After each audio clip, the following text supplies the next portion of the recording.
guess like the first half of a lesson. So this would be like, I guess you can consider this part two.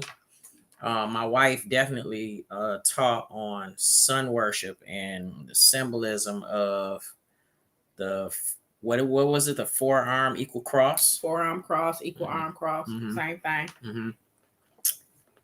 Excuse me, I'm just eating grapes.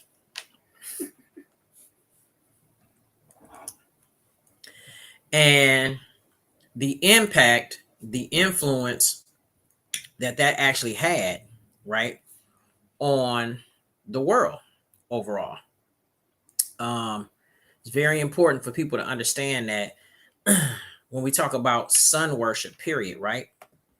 We're talking about the universal recognition of the sun and what it symbolizes today, and the origin of it, and where it comes from. And when do we recognize all of this stuff? When do we recognize, like, you know, the actual impact, or what is the messaging behind certain organizations and certain things that they put things in front of us, and we have no idea why they're in front of us, and we don't even necessarily pay attention to it because we're not aware of it. We haven't done the study to know the origins of, let's say, what some organizations actually believe in, what they actually stand for, what their shadow philosophy is. And so once we start to come into the understanding of symbolism, then we'll have a better understanding of, who people are, and we can kind of follow what they believe, and then know how to gauge things and what we need to interact in, what we need to connect ourselves to and not connect ourselves to be free individuals, right? Be independent, free individuals. So that's what this is. That's what we're getting ready to get into. And I'm going to tell you now, this is part two. I'm going to be actually looking, because I got tons of notes. My wife. What's up, y'all? I see Janetta on here. I see other people on here too, but their name ain't came up. Hey, what's up, Ty? How y'all doing? All right. How y'all doing? Ty, yeah. I know I got to send you the link. Also, DM me if you need to speak to me on the phone, answer any of your questions or anything. Right. Just let me know. I'm kind of not in the screen really. I'm kind of like off to the side. Yeah. Okay. Can you hold it like that and still be able to do your production vibe? Yeah, it's gonna be what it's gonna be. My wife feel like she left out. This is about to be good. No, it is actually. So again, like I said, I have tons of notes, and we're gonna get into it. You just let me know when you're ready, and then we can get started. But I guess my wife's gonna wait a little bit. We're just gonna wait. We're just gonna wait a couple minutes, y'all, and we're gonna allow people to be able to get in. That way, people can take their notes and all that good stuff, because we're going in, and we are going to be showing references, graphics, pictures, all that good stuff. Ty said, "I'm ready for it." Yeah. Thank you. Who said that? For it too. Ty said, "I'm ready for it." Okay, that's what's up. What up, though, Ty? Ready for it? We getting ready to get into it. I'm just gonna recommend that if y'all got some notebooks, a pen, a pencil, some type of pad or something, or some type of electronic device where you can take notes for real, for your own research, for your own level of study, to be able to, first of all, try what it is that we're saying, prove what it is that we're saying, right? Prove what it is that we're saying. Hey, don't just take our words, Amanda for it. What up, though, Amanda and Amanda? Don't just take our words for everything that we're tossing at you guys. We really want you to be able to do your study, do your research, and find out for yourselves, like, if things are inaccurate or things are off or what have you, right? You might run into some bumps. You might run into some dead ends with some of the stuff that we're going to get into. Why? Because a lot of what we're getting into, we like to try to get all the way to the origin of things, right? Somebody said, yes. Hey, family. Who was that said that? That was Janetta. Okay, what up, though, Janetta? And somebody else said, what up, though? Hey, okay, what up?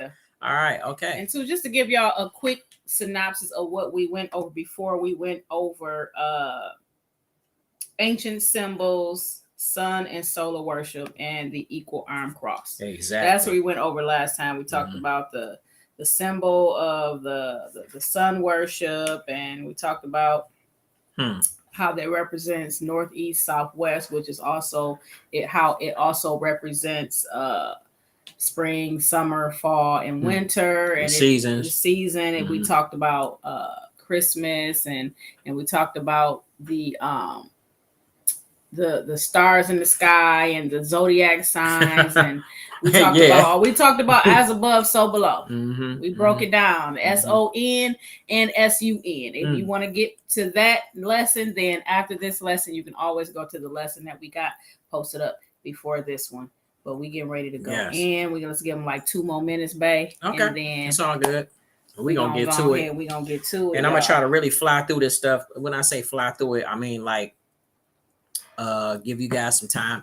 Look here. What's up, Saniqua? What up, though? What up, though? Hey, fam. Hey, fam. What up? What fam. up? Hey, fam. That's Saniqua. Yep.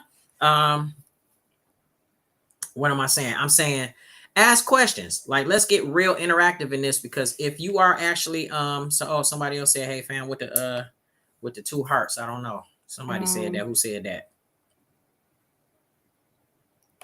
Raytoria. Oh, okay. Hey, what's going on? Oh man, yeah. So like if it's something that you don't understand, if it's something that you'd like to know, if you disagree with whatever it is that we saying, like really, I'm not gonna say I'm not gonna put it in this light like I'm just ready for all the smoke, because this isn't really a debate for me. It's just to try to share some information, and we're not saying that we know everything. But the bottom line is we do try to really dig in and give you guys pertinent information that you'll be able to use as a foundation so that you can start your own studies and then launch out into the deep yourselves. That's right. And say, okay, let's get busy. Who said, hey, fam, right there? Y'all share this. Make sure y'all share this. Share this with people that it's a blue and a purple heart somewhere. Somebody said something. I don't know yet. All right. That came up on my hookup. Okay. So we got like a little delay over here. So keep in mind when y'all do y'all comments and y'all say y'all comments that there is a slight delay. So when it comes up, I will tell you who it is. And apparently it is, you're getting it in real time. Yeah. Maybe because I don't see it on my right. So I'll just make mention of it. I might even just interrupt myself. So let me also say this though. Again, if you got a pen and a pad, a piece of paper, a pencil, something like that, some type of electronic device that you can use in order to take notes, I'm going to be talking about a subject. And while I'm talking about a subject, I might highlight something inside of that subject that takes us somewhere else. And then I'm going to come right back to where we left off. So we're going to be jumping around, but it's going to have some cohesiveness to it. And if you confused, say, yo, like, I don't even understand, or yo, wait a minute, I didn't get that. Whatever it is, let us know. Let's stay interactive and let's go with this thing. All right. So with that being said, you ready? I'm ready. I definitely want to get into it. I want to talk about the sun, right? SUN. I want to talk about the sun, SUN. Okay. And how like what my wife has actually already done. Hey, Loretta's on here. So I'm on the So she's saying, hey fam, that's Lori. Yeah. So now I have on one screen my page and then my the bitch I'm vegan one. So yes, what's up? Good. So you can see what's happening. Good. I can see both. Okay, so good. Beautiful. All right. So now I can go ahead and comment. We can comment to everybody. We can kick with everybody. Right. So what my wife did in the last lesson was she actually shined a major floodlight, right, on the universal acknowledgement of the sun through symbolism and what it actually meant and what it actually means to everyone now around the world, and how it leaks over into this modern day time frame that we live in, especially as it relates to religion and especially as it relates to Christianity. We have a close relationship with that religion and that belief system because that's what we came out of, right? We were Christians, and I had a real big, I don't say a big, but I played a nice role within that world. I was something that what they call a psalmist. And so if you've ever read the Bible, David was a psalmist. He played the harp, had people writing songs and all of that stuff to honor God.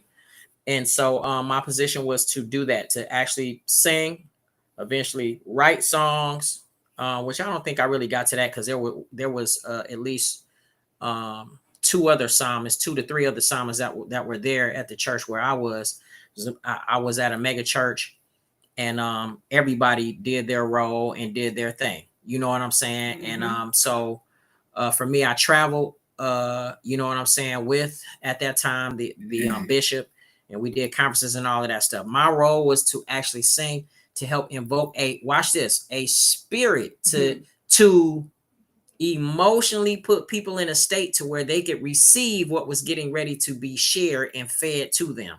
So I feel like that's really instrumental, the role that I played then. So this is why we connect things to Christianity, to that belief system, because we realized once we left the church, and we tried to reconnect to another church when we came out here to California. We did, and it felt like, no disrespect to them, it just felt like we were in a time machine. We went back. We took a whole bunch of steps backwards, and we were like, nah, we can't, keep doing this. So it has to be another way, right? It has to be another way, and it has to be a way to where we kind of understand God for who God is, the creator or creators for who they are. And the thing about it is, we had already started understanding that when we went to this other church, right? We had already started our studies. So it's things that were done and things that were said that we wasn't resonating with. And then at the same time, we wasn't resonating with it.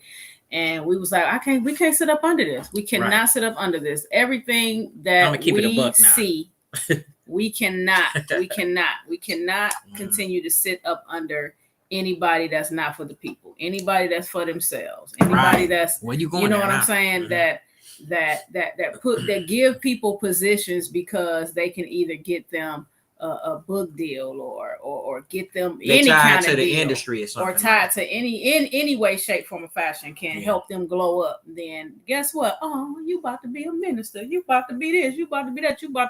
You don't even care how they deal with the people. Well, let me say this. I'll say this. In my position, in the church that we connected to out here, I was asked to be a part of the prayer team. Yeah. I don't want to get all off into it. But what I'm saying is this, I'll say this, that ultimately, when you're praying for people and you ask to be on the wall to watch, I'm not saying that you're going to get a word from God every day, but if you're on the wall and you really been putting in work, then you might hear from God. And God might send you something for the people and especially for the leadership of that house. And so, no, it just came a time where I was given something from God to deliver. And they just was like, at the time, they weren't feeling it. It was like, look, and it was a warning. And it was a warning. See, people don't be wanting to hear no warnings. Now, you said we got a word for you, and you about to get this, you about to get that, you about to get this, you about to get that. Woo-hoo, Mountain Dew. Right. They be ready Mountain Dew. They be ready to go in. Right. But I don't even think it was about that. I just think it was, honestly, it was like, we don't really know you like that. We know you and we love you, but we don't know you like that because, no, that's not what it was. We're somebody. And I'm saying you trying to get the benefit of the doubt. No. I'm saying this is what I really honestly felt, and then we can get into this lesson because what we're talking about now is extremely important. This is what we're trying to break off of people, right? The thing is that okay, because you don't know who I am per se, or you don't even know who I'm connected to, which if we just go by technical terms in regards to the world standard, I just left a mega church. But you know what? That didn't matter because they asked you to pray because they saw who you were. Right. Anyway, they didn't know who I was, but they saw what was in me. They saw what was in you. Okay. So guess what? You saw what was in. Just like people are always gonna have people that's gonna see what's in you. Mm-hmm. Right. And either those people are gonna help cultivate it. They're gonna be your cheerleader. They're gonna help lift you up, or they gonna look at you like a mirror. They're gonna be intimidated. They're going to look at you like you a mirror and they're going to say, damn, right, they doing this. I'm looking at them and they doing this. I really want to be happy for them, but I can't be happy for them because I'm looking at my situation. I'm looking what I ain't got. Mm-hmm. Or what I'm unable to do or how this person is flowing or right. Exactly. Yeah. And then it becomes a mirror. And then guess what? Then they start to project their fears upon you.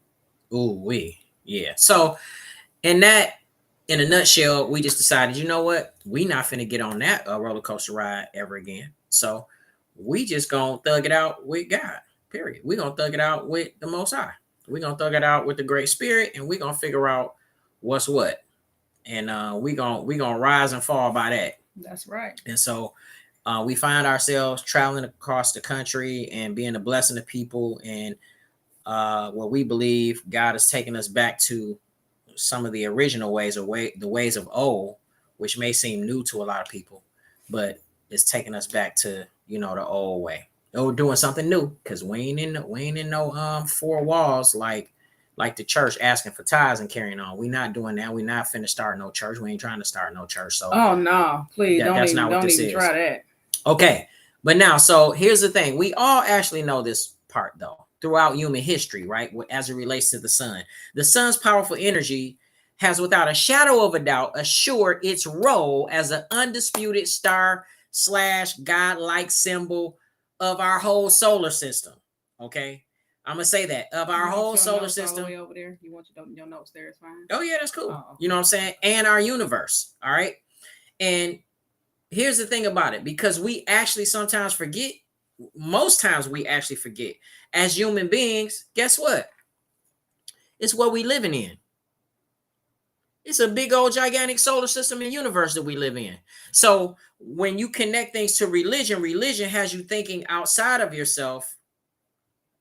But we're so connected to the material side of this world that it blinds us from actually being able to realize that there is a whole universe in the solar system with other planets, major star systems, a galaxy that we actually live in. Mm-hmm. So this is one thing that mm-hmm. thing that messes people up, honestly, is gravity. Oh man, you know what I mean? Break that. What do you mean when you say that? What because do you mean?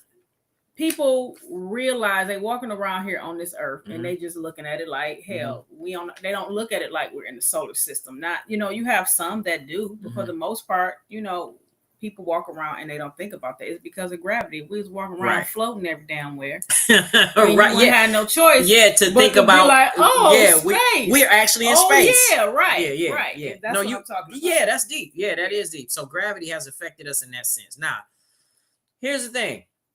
When you're doing your research and you really start digging as it relates to religion, and you want to go back, a ways, then either you're going to be spending a lot of money and searching down for some authentic books that cost you hundreds of dollars or even thousands of dollars, all right, in order for you to get some authentic information, or you're going to have to really dig in that internet and go way past and know. You're going to have some sense of knowing how this stuff really started, right? So if we just go based off of the Bible, then we know that everything started in the Garden of Eden, which we know geographically the Garden of Eden was located in Africa. Okay. And so going there, if everything started there and civilization rose from there, then that's where I'm going. Right? So I'm just saying all of this because before I start talking about the Greeks and how they personified and pushed the awareness of the sun, right? How it should actually be viewed and venerated, okay? I have to go further back to the most advanced people in civilization known to man, right? On this planet, which was the Cometians, or the people from Kemet. Right. And now here it is again. That's not up for debate, even though people do debate this thing, because most folks want to just say Egyptians. And there are Egyptians, I guess. Now there are Egyptians. But before it was Egypt and Egyptians, or what was called Egypt and Egyptians, there were Cometians from Kemet. And those were black folks. Okay. Aboriginal folks that were connected to the land. So again, the information is there. And the evidence is really, really clear. When a person really wants to accept that, deal with it, do the research and check it out, that's what that is. Now, just on a sidebar too. Okay. Here's an example of what we as a society never really want to talk about. We never really want to talk about it. And because the majority of society doesn't talk about it, then we have to look at who's the perpetrators of that agenda, why we don't talk about this stuff, where I'm getting ready to go. And look at the goals of those who are in power, in position, and would do just about anything to keep that position. Okay.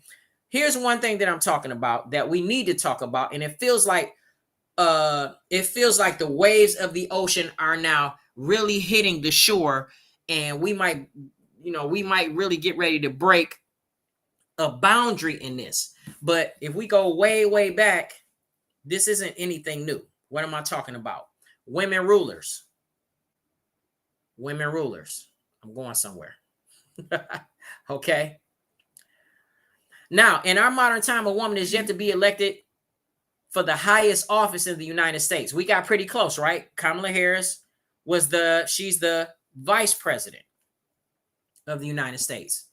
But 3,000 years ago in Kemet or / ancient Egypt, just out of respect for people that rock with that, it wasn't unusual for a woman to rule. Why am I bringing all of this up? Y'all probably wondering, why am I talking about a woman ruler and how is that connected to the sun and sun worship? Follow me for a minute, because I'm setting a foundation for symbolism and how this stuff really grew into what it is that we know it is today. Okay. All right. Thank you, baby. I love you. Okay. So again, it wasn't unusual for women to rule. And so some of these women became all powerful, not just, oh, okay, you got a position and you kind of rule over a little bit of stuff over here. I'm talking about all powerful. I can name one person we've heard of. They've done movies of them. They didn't depict them properly because of the country that we live in and overall just the sentiment about our shade globally. But Cleopatra, right? We heard of Cleopatra. We heard of Nefertiti, right?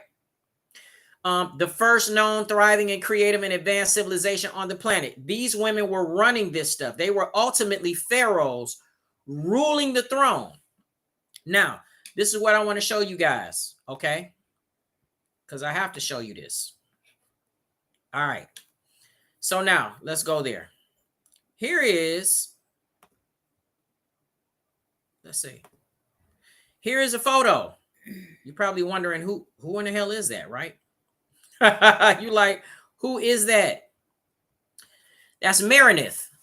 Her name is Meredith. And Meredith was a female pharaoh. All right. Let's see. I want to give you guys another one. This is Neferusubek. Okay. Or Nefuru Sebek. Nefuru Sebek. Look at those ears. It looks like somebody got upset about her facial features. Mm-hmm. Look at that nose. Mm-hmm. My grandfather had big ears like that. Not that big. They weren't that big. I like banging on my grandfather, but you know what I'm saying? Like, he has some ears. And so we're looking at female rulers from back in the time. All right. Who is that? Y'all following us? Y'all know who that is? Somebody said, I didn't know that. Who said that? Who said I didn't know that? Let's see. Mm-hmm. Victoria. Yeah. For sure. So this is what is this? Hatshepsut. Hatshepsut. And you can see this is titled From Queen to Pharaoh. Right? That's a whole nother story in that. All right. Let's see. That was Hatshepsut. Let's see. Here's another female pharaoh. And her name was Tawasret.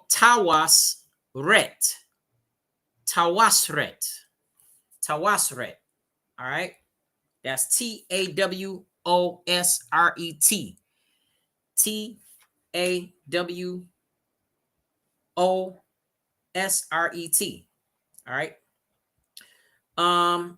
I got another one for you. Okay. Y'all should know who this is. Look at those facial features, though. Mm. That's Cleopatra. That's Cleopatra, y'all. That's the original bust of something that was found, and it was placed in a museum of Cleopatra. Look at those lips. That's all I really got to say. That nose. Look like somebody kind of got upset about that too a little bit. Okay. Let's see. Is there someone else that I can show? Let's see. There is someone else. I want to make sure that I get to it. Let's see. All right. Here we go. Nefertiti. Now, I'm putting Nefertiti up here because this is of course, this is more modern day, right? You figure, oh, okay. No, I'm sorry, Cleopatra. That's Cleopatra. So let's go back to Cleopatra. Cleopatra, right? That's the statue. And then this would be reminiscent of what Cleopatra may look like, right? What they were trying to achieve. How about it? Let's go again one more time. Yeah, that's better when you do it like right? that. Yeah. Man, that's something else. So now we gonna go to this person, which is Nefertiti. Nefertiti, yeah. Yeah, Nefertiti, right? And so Nefertiti was also a pharaoh. She ruled everything. I'm gonna get into this because these are just 6 key individuals that had a lot to do with the sun worship, a reflection of the image of the sun. They ruled, and they ruled not just their nation, but watch this, y'all. Watch this. Y'all see Nefertiti, right? So let's take it modern day to see if somebody even, recollects or resembles the image of this person, Nefertiti. Y'all should know who that is. Huh? Y'all should know who that is. Who is that? Somebody say, hey, all my people, what's up now? Carrie Hilson. My familia, what's up? That's Angela. So, hey, what up, though? Now, this right here is Carrie Hilson. She wrote hit songs from back in the day. She's a famous songwriter. Let me put it back. She's a famous songwriter, right? And she was in the industry. She wrote some hit songs. And so I guess she's like on a photo shoot. She just tapping in back to her whole little ancestral roots. Like, yo, I'm finna do some Nefertiti. Look at that. Nefertiti. That's a real bust and statue of what Nefertiti looks like. It's put in a real museum. Man, get out of here. Don't that look like her? Or is it just me? Is it just me? No, I mean, it don't look like her to me. Yeah. Okay. All right. So now that's Nefertiti. And now here is an image of Nefertiti on an actual wall in one of the pyramids. And I'll say it, Egypt / ancient Kemet. Let's do it that way. All right. So now to the Cometians or the Egyptians, the sun was what? The giver of life. My wife already told you guys that. It was controlling the ripening of the crops, which were worked by everyone, basically all men, right? And because of the life-giving qualities of the sun, the Cometians / Egyptians worship the sun as a god, the creator of the universe and the giver of life, the sun or Ra. Yes, I said it, Ra. That's who Ra is. Okay, so that's what Ra looked like to them. This is an animation, an animated depiction of what Ra looked like. I want y'all to notice something about this figure. The skin tone. What color is Ra? What color is that? Olive to me. Green. Yeah, green. Looking like a green olive. So yeah, so here it is now. Ra represented life, warmth, and growth. He was one of the 8 primordial Commission / ancient Egyptian deities. Okay. Again, I'm gonna put them up there just for y'all to be able to know what's popping. Okay. And is there anybody on here that don't know what a deity is? If you on here and you don't know what a deity is, then yeah, you know. Look at that. Somebody said he looks green to me. Mm-hmm. Yeah. Well, you know what? Can you just kind of tell them what, you know, because it's gonna be people that are gonna come on here that don't know what a deity is. So well, that people will, you know, understand, because people will hear this and they'll be like, oh, here they go. They talking about other gods. You understand what I'm saying? Yeah. Okay. Well, and so, you know, just to be able to, you know, break it down to people so that they'll understand, you know, that although there's only, you know, the one creator of the universe is, there are other gods. Yes, somebody said I don't. So, okay, so good. I'm glad that you don't. We're gonna hook you up. Basically, a deity is someone who has reached a divine status, quality, or nature. A ruler, driven by what? The spirit of, they call it delusions, but I say like the mindset of a deity, right? The creator and supreme being. And if we put it in, let's say, in a monotheistic religion, which is a religion where they only worship one God, mono meaning one God, then that's going to be a religion like Christianity, right? So it's really a god or a goddess, or, you know what I'm saying, someone or a being that has reached a divine status, has a quality or nature of divinity. Okay. And so that's how that works. Hopefully that answered the question, right? It's, oh, how is it spelled? And I put that up there. D-E-I-T-Y. D-E. I'll put it up here. You got it? Oh, okay. I'll just put it up here for you. Deity. Meaning move about on this hookup. Oh man. We up in here doing it big, y'all.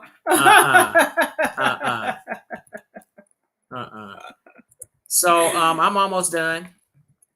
Right? I'm almost done. Oh, so wait, you putting the whole thing in? I just thought you was putting deity in there, period. No. I'm just giving them a little bit of something so they'll have again, so they'll know what's going on. For the people that don't know, right? Mm-hmm. All right. But yeah.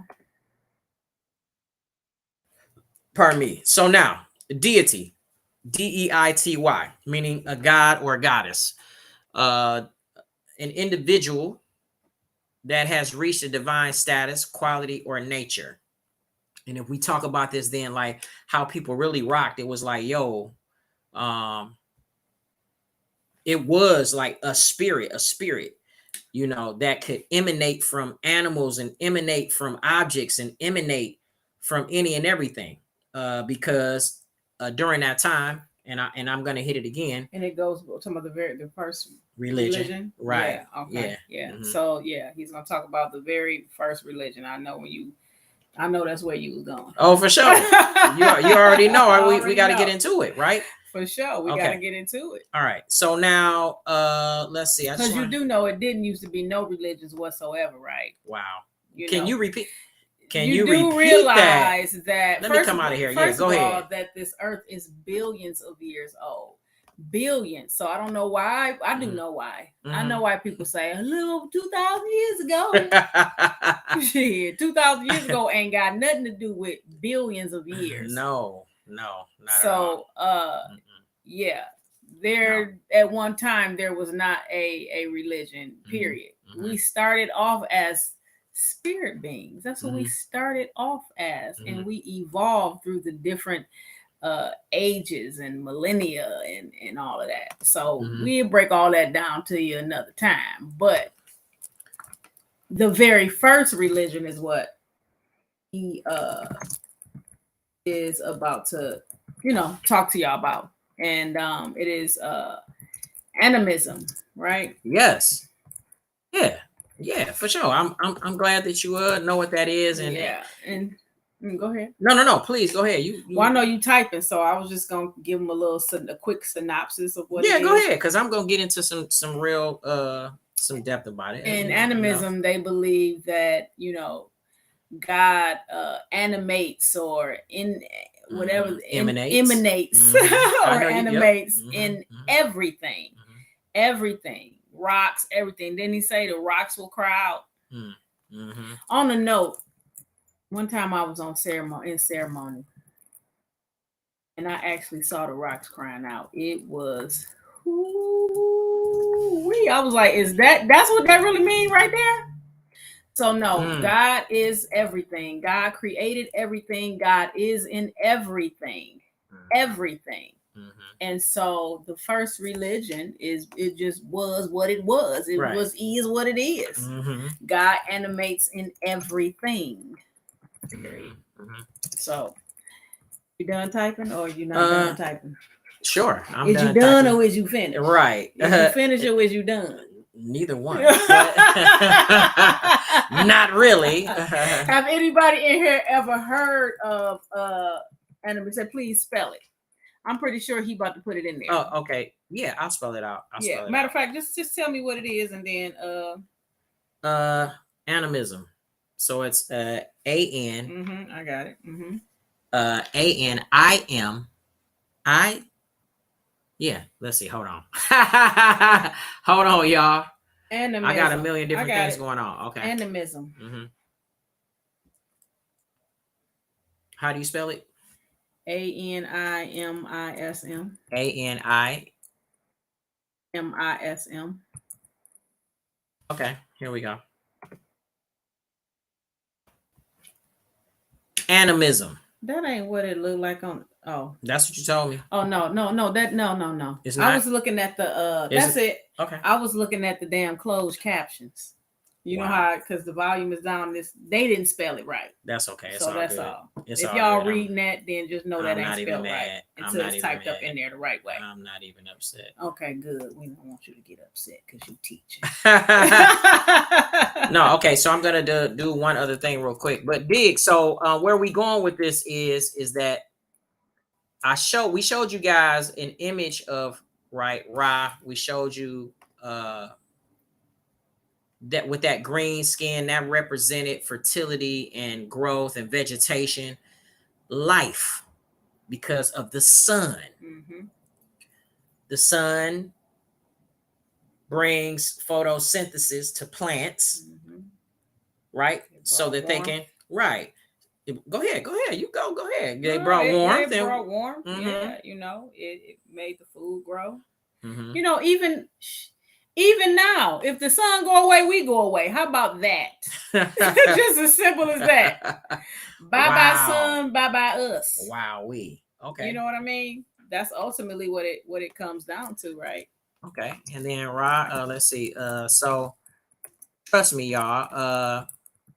I am gonna get to it. You up in here typing on the lesson, and the lesson's supposed to been done. Oh, don't even. No, I love you, but you're not even finna do me like that. He up in here typing on the lesson because I wanted to look sexy. I wanted to look sexy for y'all, so y'all can learn better, right? Okay. So here's the thing, though. I said that earlier. Ra, which is, let me go to it so you guys can see who I'm talking about again. Ra was one of the 8 primordial Cometian or / ancient Egyptian deities. So this is one image or depiction of how they saw, the sun or someone embodying the sun.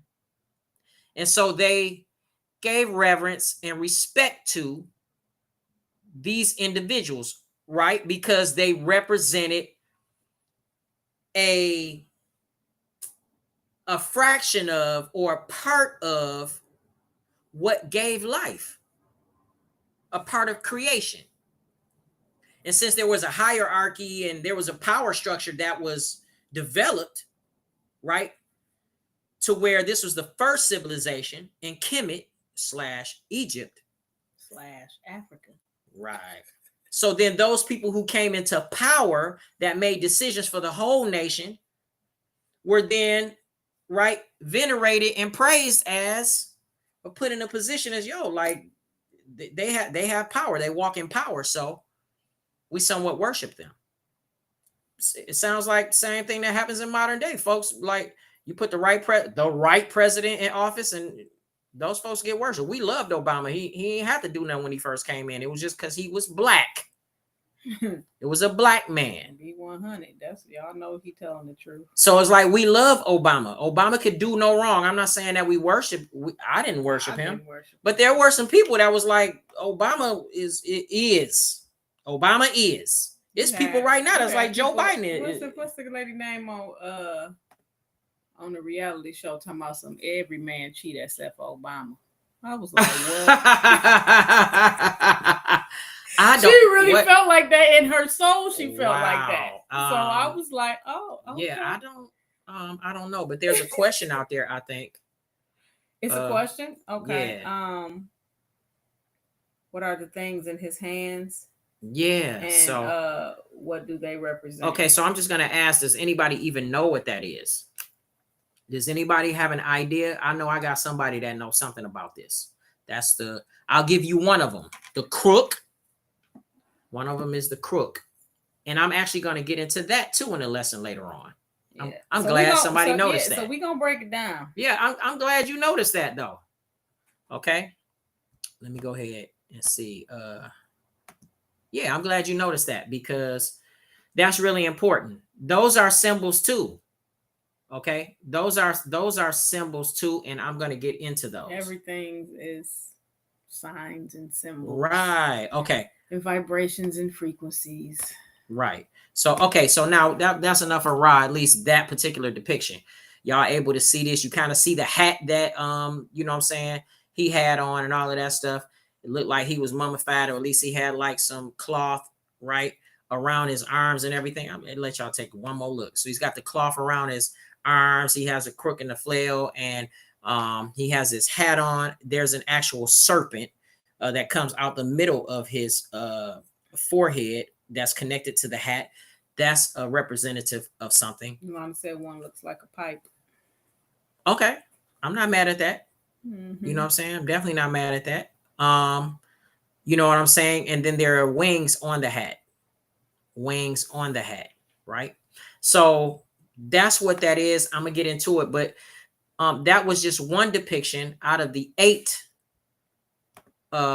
primordial deities that they gave reverence to, right?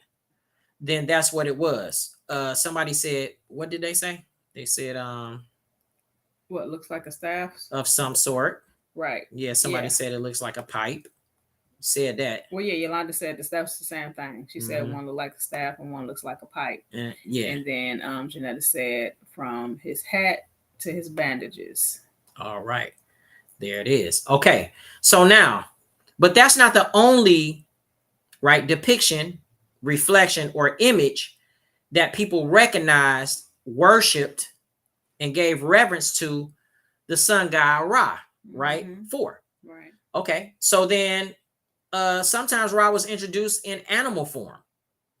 And most commonly as a hawk. Okay. So let me give you guys the photo of that. There you go.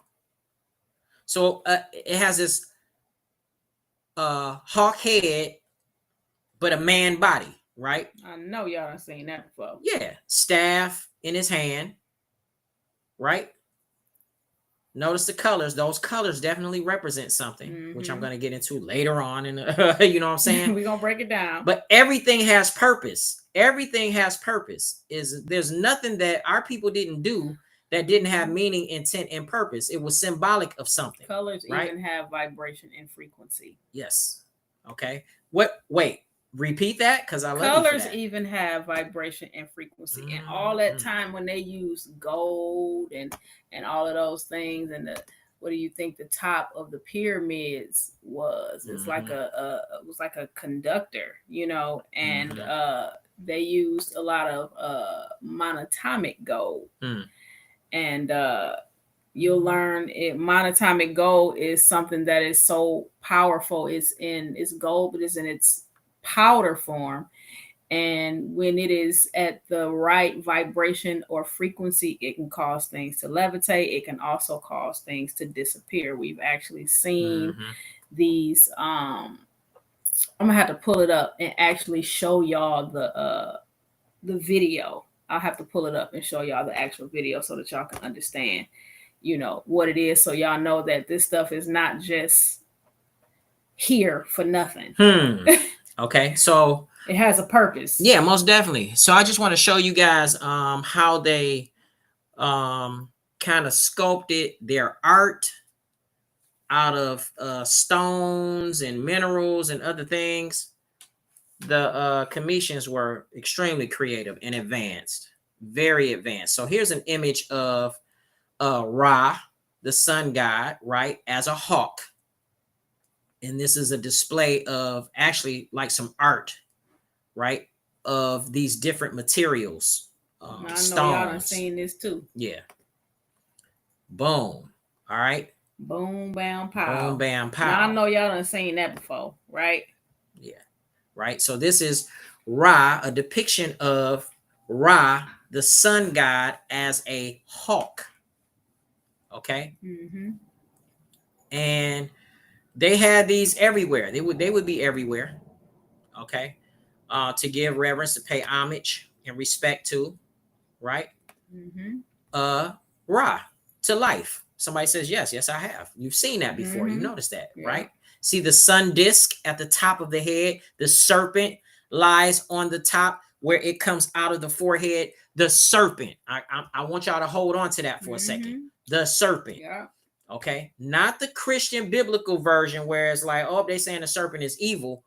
The Commissions had a totally different meaning and view of what the serpent represented because they knew what it represented. And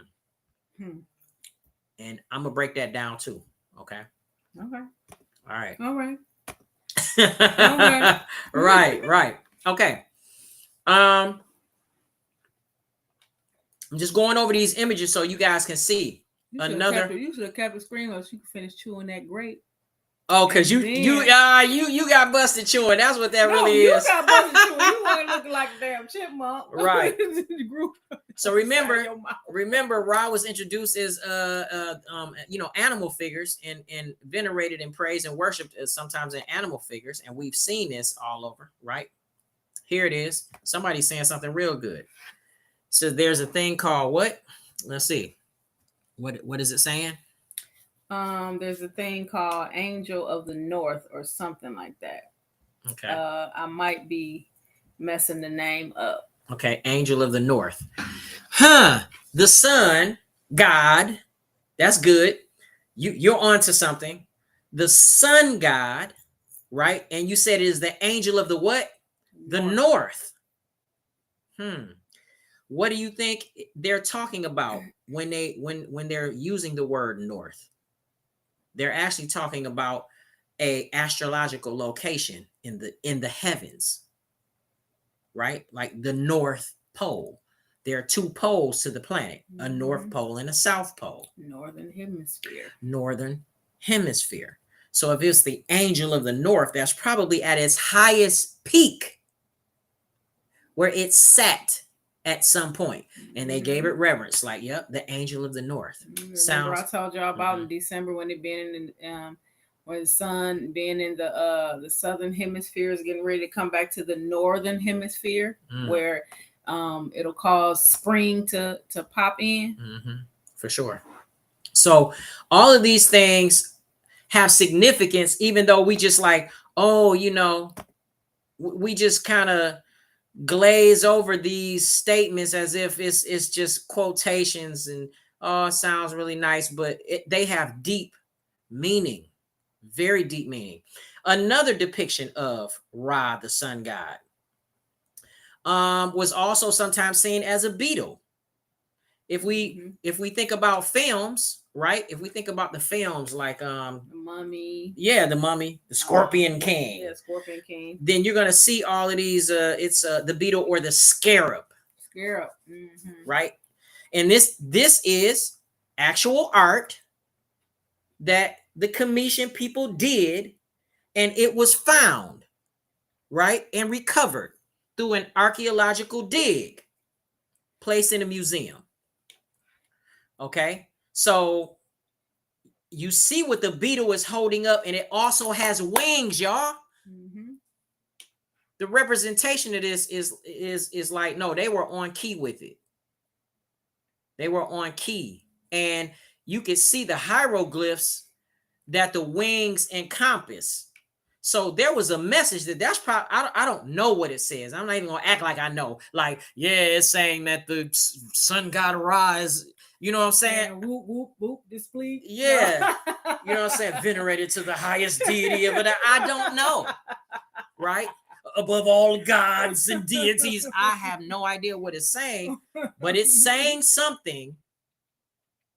It definitely has a message. Our son was studying hieroglyphics. He would know what some of this stuff say. Oh, yeah. Yeah. Okay. And then, how about this? But we don't know. Right. Sometimes the sun god Ra would also be depicted as a lion. Okay. A lion or lioness. Okay. And what that represented, this is actually on the wall of a museum in Egypt. It represented, I guess, the most common traits, right, of what a lion or lioness really represents: majesty, strength, courage, justice, military might. It can be both solar and lunar. Because now you're getting into the feminine. It's not just all about men. Remember, I spoke on women rulers, right? As a matter of fact, here's a depiction of one that I'm going to get into a little bit later on. I know people have seen this one. It is the goddess Sekhmet. That big old sun disk. She got an ankh in her hand, a staff coming out the head. That's a cute little dress she got on too. She rocking a cute little dress for sure. Oh yeah, the sun disk, and that snake represents something, y'all. I'm gonna get to it. Make sure this grape is for the right thing. I don't know. So the feminine version of, right, the sun god Ra, because you got the masculine and the feminine. When you're looking at this, it was commonly referred to as the king of the beast, right? Lion is the king of the jungle, king of the beast. But it's also a symbol of kingly power. And more so, that's in the masculine side. But when you see it in the feminine, it's going to be related to the great mother and protection that comes along with the lioness. You know that's a woman. Look at that waist trainer she got on, y'all. Oh my gosh. The goddess Basset, somebody said, right? The goddess Basset. That's what Janetta said. Yeah. See what I'm saying? So y'all on it. It ain't like, you know what I'm saying, you don't know what's going on. You know what's going on. You gotta been studying. Right? Here's another one I want to talk about real quick, because we're going into these different images, and it's very important because we need to open your minds up so you be able to see stuff and recognize stuff. When you see stuff out here and you just driving past stuff and looking up stuff, you're like, oh man, okay, so they're into sun worship and or they acknowledge it on some level. It'll cause you to dig and figure out, well, what does that mean? Like Sekhmet or, Basset, like, okay, what did she represent? What did that deity kind of embody? Right. Here's another one. Here's a real one. Oh man, this one right here. This one is serious. Yeah, you've seen that often. Yeah, sometimes it would be depicted, he would be depicted as a ram. I ain't gonna lie, that look alcohol. Right? Who is that next to him? Is that Thoth? Who? Is that Thoth to the right of him? Yes, it sure Yeah. is. Thoth or Hermes Trismegistus. That's the Greek version. Exactly. That is the that's the derivative. I'll just say that. You know what the derivative is. That's the carbon copy. Trismegistus is. Yes. Yes. Okay. Thoth or Tahuti. See, they carry many names. So when we talk about God, understand this. Many different depictions, many different images, they got to have different names. People be fighting in religion over the names. Oh, his name is Yahweh. Oh, no, his name is, oh, man. Like, Elohim. Yeah. Yeah, they be talking about Elohim. It's all the same Elohim thing to a certain degree. Elohim is plural. Elohim means plural. Elohim means many gods. Right. Okay. And when they like, oh, I call them the Elohim, saying I call them many gods. That's really what you're saying. What you're saying. And a lot of people don't know what they're saying because I didn't know. I didn't know either. Get up in front of a whole congregation and be like, we worship you, Elohim. And it's like, if I said Elohim, I'm gonna keep it 100. Anytime I said Elohim, I said Elohim because I wanted to act like I was saying like a big word. You know what I'm saying? Felt good to be like, yeah, Elohim. Okay. You know what I'm saying? But I didn't know what the hell that meant. Okay. I was just saying Elohim. And exactly. I ain't said, often. Right, because you're like, I'm treading on some water. I don't really know. No, I didn't feel like I didn't know. I felt like his name was Elohim. Okay. And it is. But when you bring that up, you're not talking about the singular. Okay, somebody said something in there. I'll be wanting you to get with the comments. The universal God don't have no name. Yes, it does. He is. He just is. Right. The all. The all. That still ain't a name. Yeah, the all. I am. Okay. I am. So we got one more, right? We got one more image. She said, Amanda said, I didn't know that either. We got one more image, y'all. And this is the image that people. Oh, one more image, period? No, not just period throughout the lesson. What I'm saying is we have another image of the depiction of Ra, the sun god. Okay. Right? Now, this one, I don't think I remember this one. But I know that hat. For sure. Definitely that hat. Okay. All right. So let's get into it. That is the snake. Okay. And the snake obviously is a male, as we can see. And it is holding what's called the serpentine egg. It's holding the serpentine egg. What? Y'all not finna be childish on here, are y'all? We are grown. What the hell are you talking about? What? Who, me? The serpentine egg? No, I ain't talking about that. What? I thought you was talking about me. I was laughing. I have no idea. Something. Yeah, right. What are you laughing at? His Ren Shin Fang Wei Jang? That's what I'm saying. We're gonna be adults here. I knew that's what you was talking about. Exactly. So we're gonna be adults. But sincerely though, here's the thing about this, because obviously people can't handle it. So let me just take it off of there real quick. We've been taught. I'm the people. No, I'm the people. The people of you do represent the people of the world. Now, look, we've been taught honestly that, especially in the Christian world, right, that the snake represents something evil. It's depicted as the enemy, that old serpent, that old dragon. And if we go back further in time, that's not what the serpent or the dragon represented. It didn't represent something evil. Remember, if you looked at the show, what's the show where the woman has a dragon in it? And people went crazy because it was like she has her own show right now. Game of Thrones. Game of Thrones, and now she has her own show, right? The Is it Den her of own Dragons show? or I something. don't know It's if that's about her. her Well, dragons, it I ain't guess. the original lady on there. I don't think. Well, I don't know. I ain't see it. So Right. I watched the Game of Thrones though. Right. Now, somebody said? We didn't say nothing, but they laughing. They got the laughing emojis up there. Right. So yeah. Again, my thing is, at the end of the day, I'm just gonna go to my notes. At the end of the day, again, we were taught that the snake was extremely evil, but that particular snake, a depiction of the sun god Ra, was actually holding a serpentine egg. Okay, and so I'm getting ready to get into all of this for real.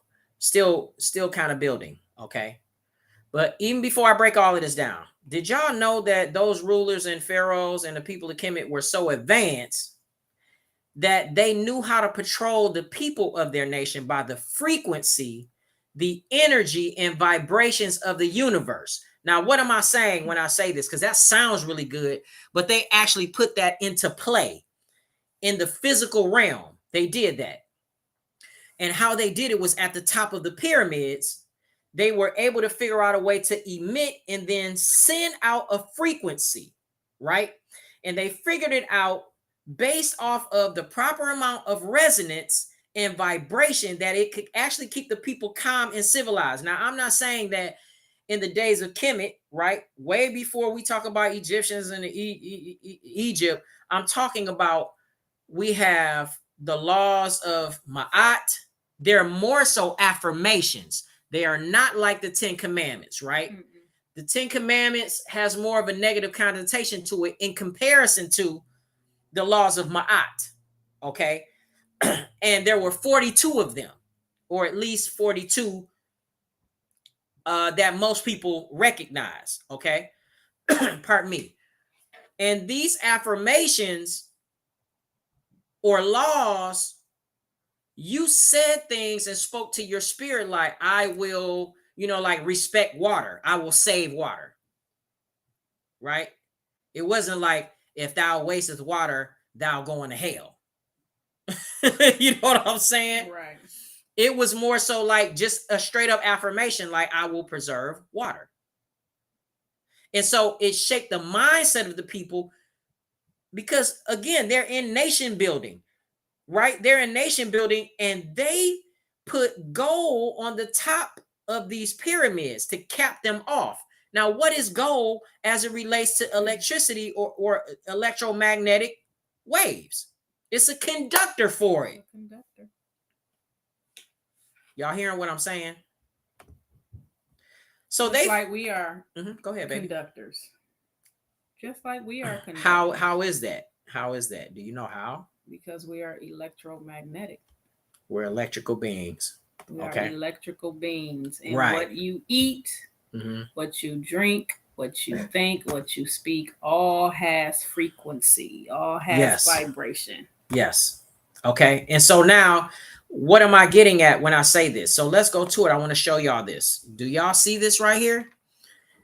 This is the website, right? Fizz.org, right? And you can see some of the subjects that you can tap into: nanotechnology, physics. We're talking about highly intelligent people putting out information as it relates to metaphysics, the scientific world. Again, it's not even up for debate. It's not up for debate, right? Whether or not science and God is supposed to be one or separate. Mm-mm. At the end of the day, if there is science, then God is in it, because God obviously God created. God is everything. God is in everything. So that shouldn't even be up for debate. In my opinion, shouldn't even be up for debate, right? That's a commonsensical thing for me. But now, here's the thing. I want y'all to read this headline that I'm getting ready to show you from that site. Remember, that's fizz.org. So again, like I said, if you're taking notes, look, this is stuff you can look up. Just go check it out and see what's going on here. Right? It says a study reveals the Great Pyramid of Giza can focus what? Electromagnetic energy. Mm-hmm. So we're not just talking about stuff and coming up on a whim like, oh, that sounds so cool that they actually were able to harness energy, from the top of the pyramids, not just the top, but they also were able to conduct energy that when you walked inside of certain pyramids that they built, it would totally heal any illness that you had. Do you hear what I'm saying?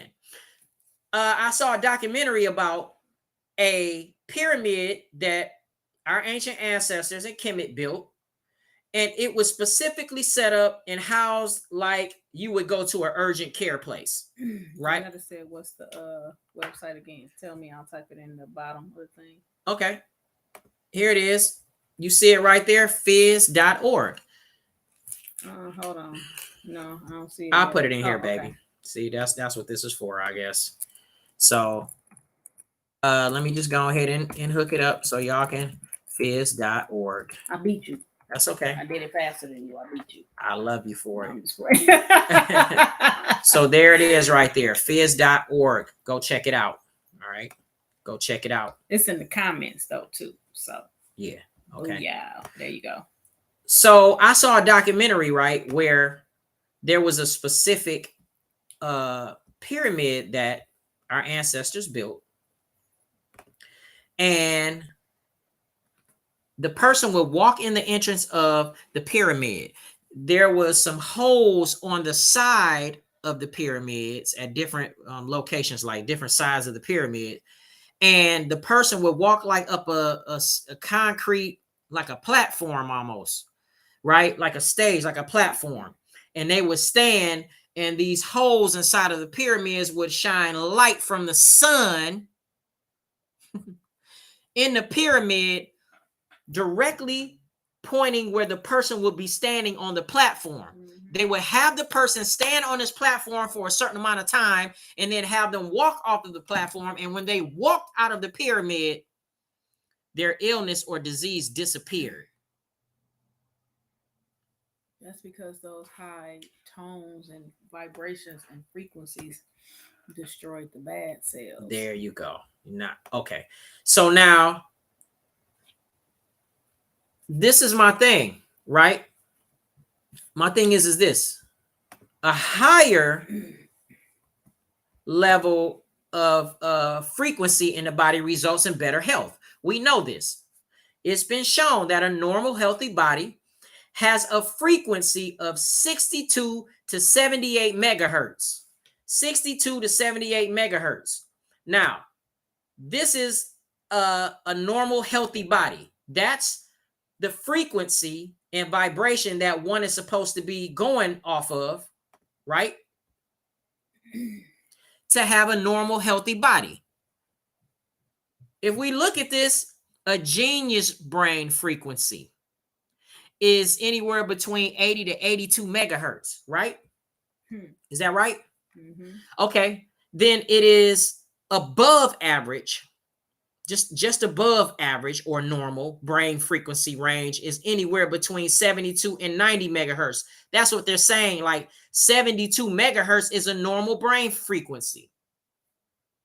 So we looking at children that can spell in these spelling bees, and children that create,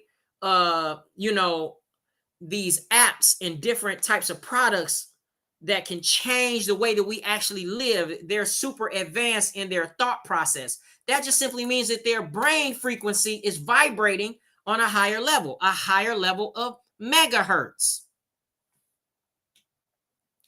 The human body, right? The human body, anywhere, this is a healthy body, anywhere between 62 and 78 megahertz. Watch this.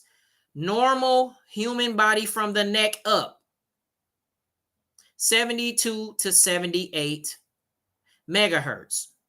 The human body from the neck down. Because we're talking about your organs. 60 to 68 megahertz. Okay? 60 to 68 megahertz. Here is the thyroid. The thyroid and parathyroid glands, 62 to 68. That's where we're supposed to be. Right? The thymus gland, 65 to 68 megahertz. Your heart.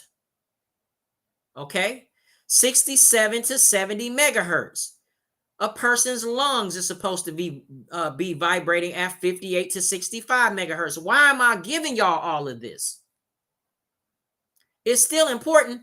It's important because they realize that if they were to intake the sun on a certain level and gain information from the sun and do things to raise their vibration, that it would give them longevity, health, life. This is what caused them to go into a state of worship or worshiping the sun because of the value that the sun brings. Period. Overall, the liver, 55 to 60 megahertz. Pancreas, 60 to 80 megahertz. Okay? So now, when the body drops below these frequencies, then we begin to get into the state of illness. We move into a diseased state. For example, if our frequency drops to 58 megahertz, then I don't say a person. If a person's frequency drops to 58 megahertz or lower for the most part, then they're more likely to catch a cold and catch the flu or get the flu. Okay? So this thing is serious. Let's see. I want to see something. Let's see. Yeah. Okay. So now the researchers that actually found that stuff, right, from the article, they estimated that the resonance in the pyramid can be induced by radio waves with a length ranging from 200 to 600 meters. What is that? Because we don't even count in meters over here in America.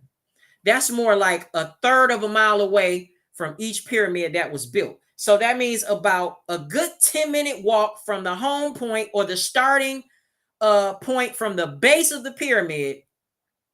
Somebody can walk out and have a 10-minute walk, and that frequency that they set on the top of the pyramid, from the gold cap being on the top of that pyramid, it emitted a frequency that would keep the people calm.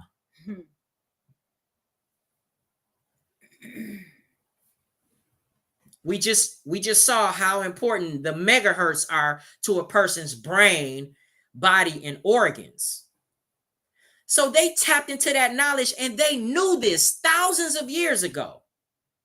Sun worship, y'all. Sun worship. Sun worship. It sounds like it's like, oh man, it might be a real reason to worship the sun because the sun is powerful. Okay. Now here's the thing.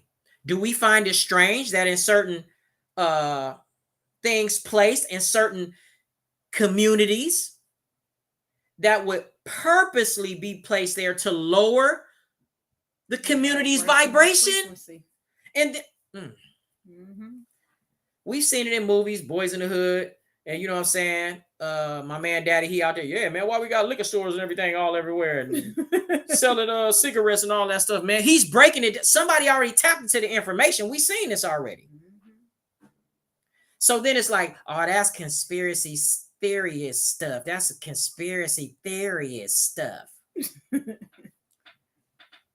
But does it really sound like a conspiracy when you connect the science to this? The facts of how our bodies have been created? Then why do we have everybody talking about low vibrational food, a low vibrational plate, and what you eating now on the social media craze? Right.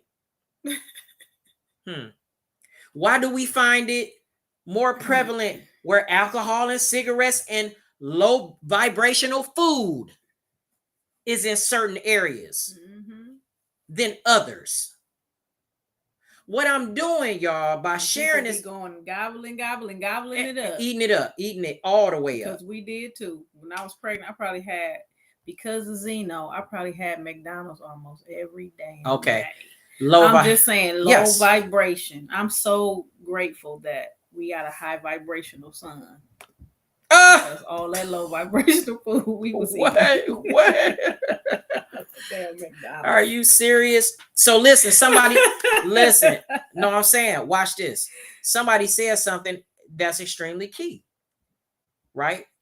Here in the live. Church on every corner. Man, somebody, look here. Listen here.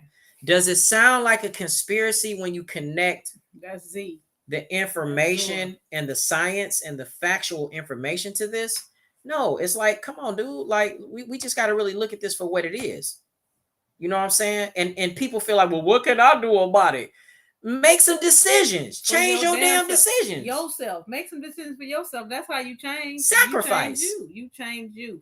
I don't know if y'all had caught the live where I did the interview with Janetta. Janetta is my childhood friend that we've been cool. She came to her first journey in Atlanta, and she was talking about how high she was vibrating afterwards, and how normally like she'd be cutting up in some road rage. And something had happened where McDonald's was Zeno's jam fish fillet. That's right. You already know. He'd be like, give me the double fillet of fish meal with the extra fillet made the same way, supersized with 2 apple pies for $1. That's what he would get. Right.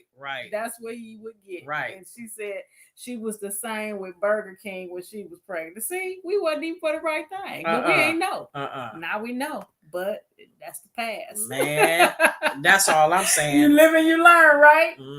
But Janetta was like, normally she would be vibrating low, pull up on the side of somebody ready to go rah, rah, rah, rah, rah. But because she was vibrating so high when something had happened, I can't remember exactly what it was, but it could have been a road rage situation. And she could tell that the girls in the car was ready on some rah-rah stuff. And so she'd be, I'm going to match that energy. It's just when people come at you a certain way, people be matching that energy, right? And so she pulled up and rolled the window down and was like, oh, how y'all doing or something? I know y'all going to something to the place. Y'all going to something important or something like that. Whatever she said, she made them laugh, made them smile. She changed the whole vibration and frequency. And I know they felt stupid because they was about to go ham. And she pulled up and they was like, oh, hey, yeah, how you doing? Thank you. Be safe. Right? Wow. She changed that vibration and frequency because she went to go change herself. Now, had she not done that, that could have been a headline in the news. Okay, because you never know. That could have been a headline in the news. Because you never know. Janetta said, girl, yes. Or in other situations, it would have gone down. You know what I'm saying? I'm going to tell you, I done pulled up at my auntie house before, Janetta, and it was going down. Y'all was out there in them street fighting. You already know. So I already know, and you already know. It could have went down. I know. But when people go in and they change and they change their vibration and their frequency, then it's a beautiful thing because that's how they start to change the world around them. It started with you. Michael Jackson said, even though Saida Garrett wrote it, but he still sung it. He had to say it because she wrote it. He had to. Man in the mirror. For real. You got to start with the man or woman in the mirror. So listen, I just want to give y'all, I don't want to just put something out there and it's like, we definitely don't want to do this. Just be like, look, y'all tearing y'all selves up. Y'all got low vibrational stuff. And then you like, well, what the hell do we do? Right? Like, what can we do to change this? Don't just leave us out there hanging, right? So what I want to do is I want to just show you, again, there's a chart. This is a food chart, right? Just to kind of inspire you guys to think a different way, to make different choices based off of the information. So food, fresh foods and herbs can be higher, right? If grown organically and eaten freshly picked. In other words, the hertz. Now, we're talking about hertz. You can raise your frequency. The foods and herbs can be a higher. You can add to your frequency by eating certain foods if they're grown organically or eaten freshly picked. So fresh foods and herbs, on average, on this scale, they're normally vibrating at a level of hertz of 20 to 27 hertz. When you think about it, it's like, oh man, that's not a lot. But if you begin to add more of this into your meal plans, let your body drop 27 hertz. Right. And then say that ain't nothing. Shit, you in some trouble. Okay. Now, dried foods and herbs, anywhere from 15 to 22 hertz. Okay. Seems like herbs, or the way that some of our brothers and sisters that are much more closer and closely connected to their roots will say herbs. Mm-hmm. Right? Mm-hmm. Dry foods and herbs, 15 to 22 hertz. Now watch this. Processed and canned foods.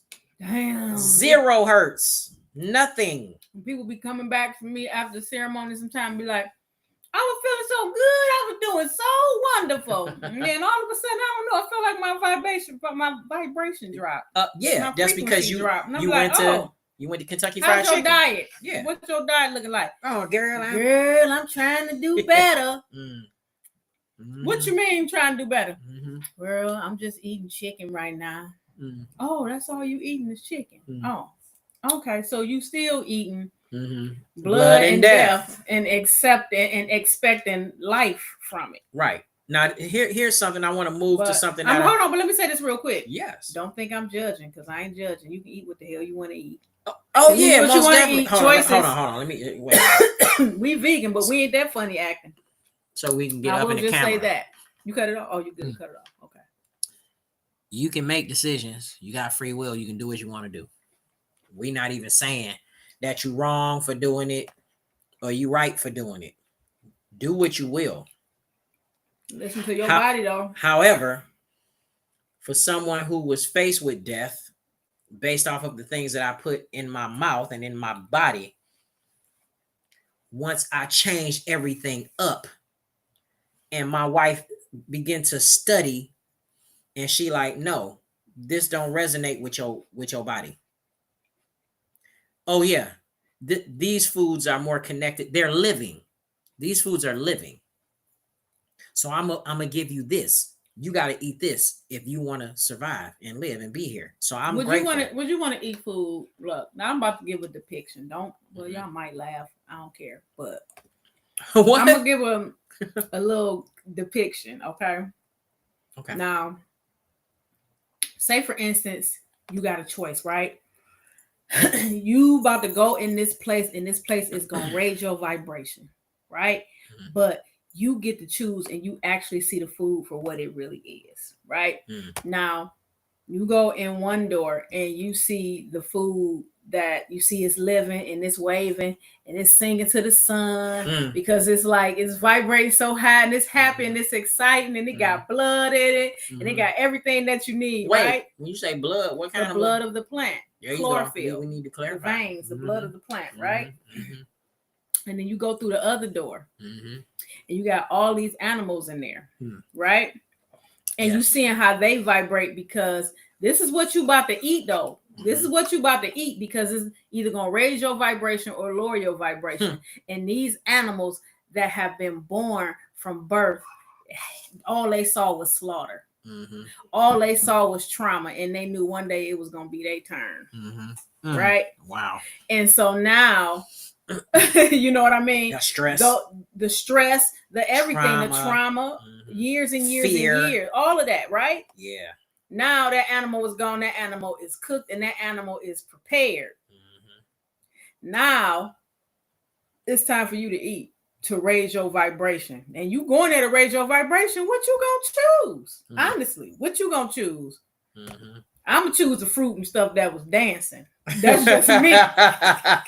Right.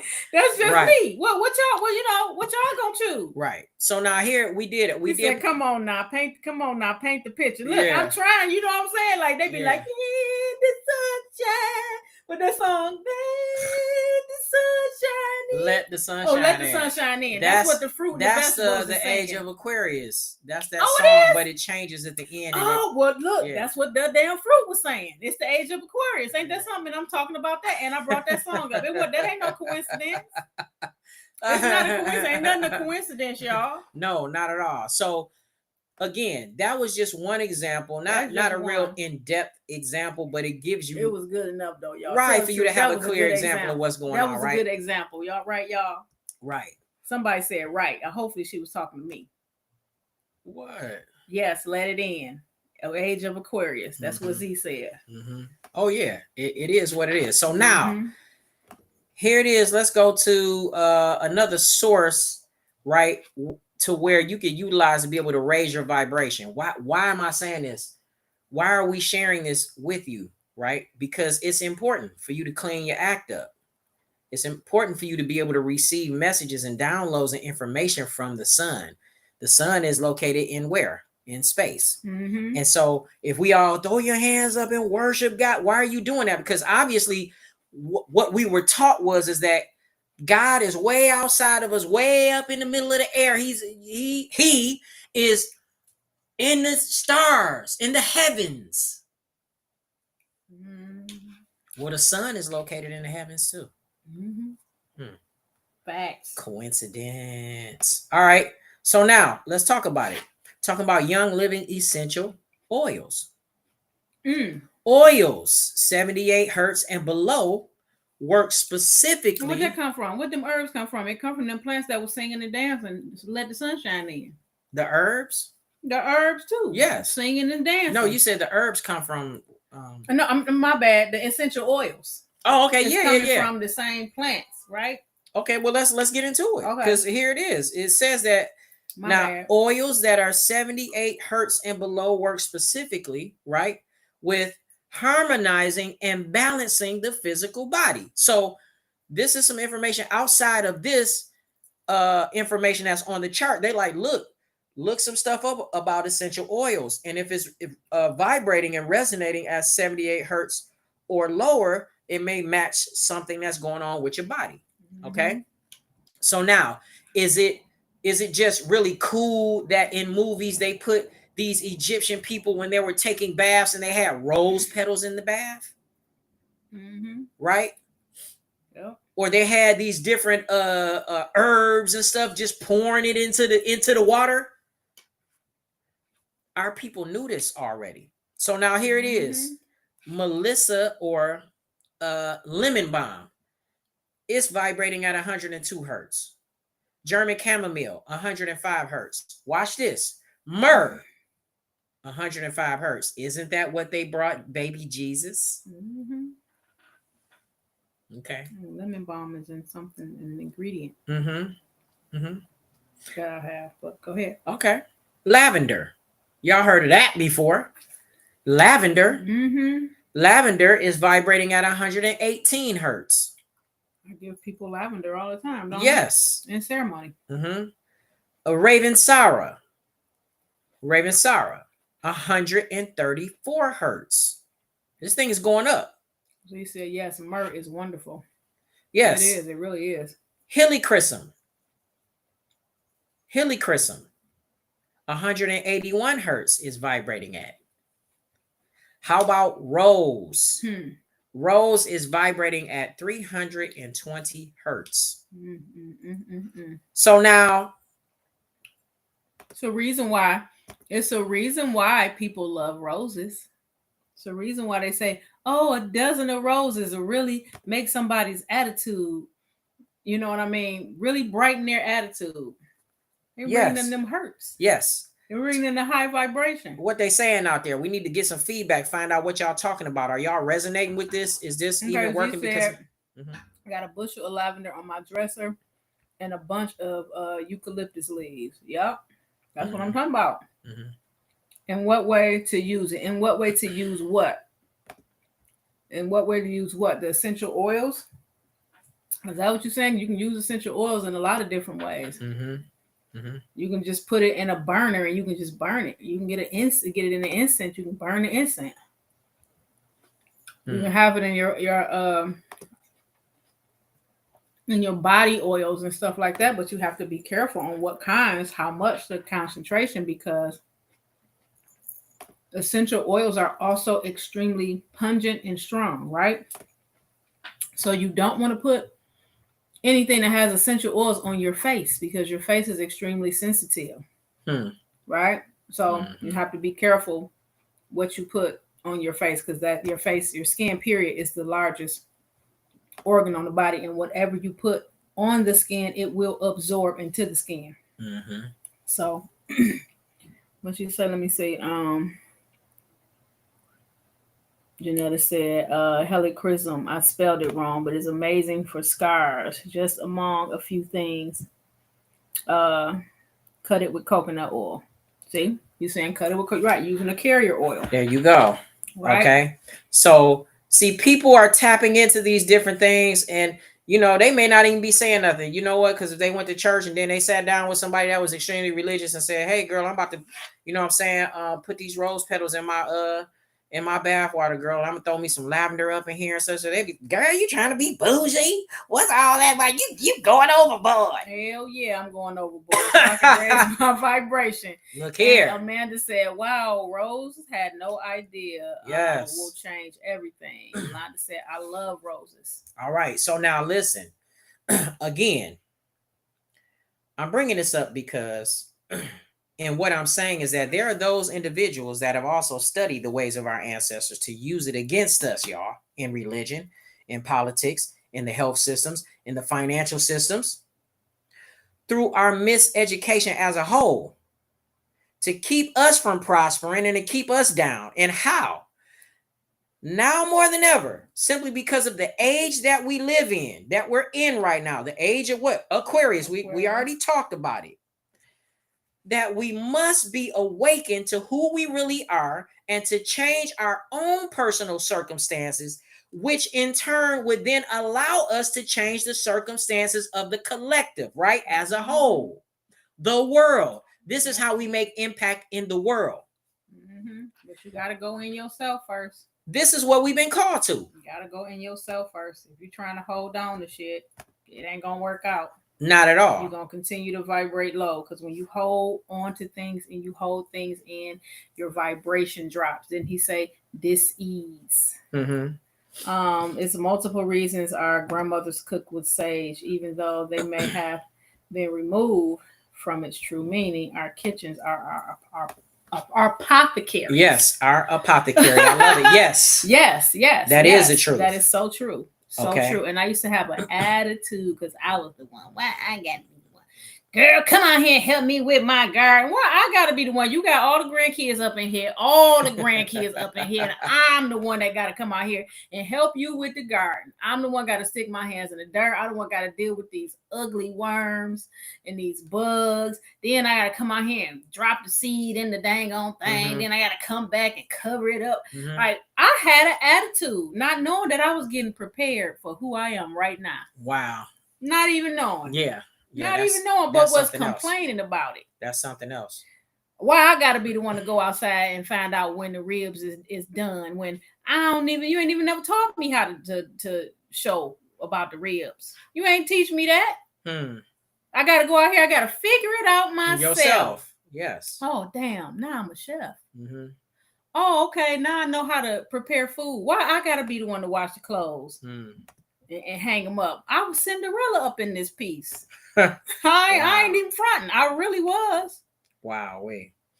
But looking back, when I was thinking I was a slave, really, I'm grateful. I'm grateful because I can do so many things. Hell, I'm grateful too because I wouldn't be here. Because he'll be eating popcorn every day. My mind said microwavable popcorn. Yeah, talking about vibrating low. I was vibrating so low. I eat cereal and popcorn, microwavable popcorn for breakfast, lunch, and dinner. Do you hear me? So listen. Like to say, I was taught to how to garden at an early age too. I used to grow cucumbers. See, we wasn't taught that. Ain't no coincidence. It's not a coincidence. Right. If you ain't taught the garden, damn it, go buy it. Right. Go buy it until So you can.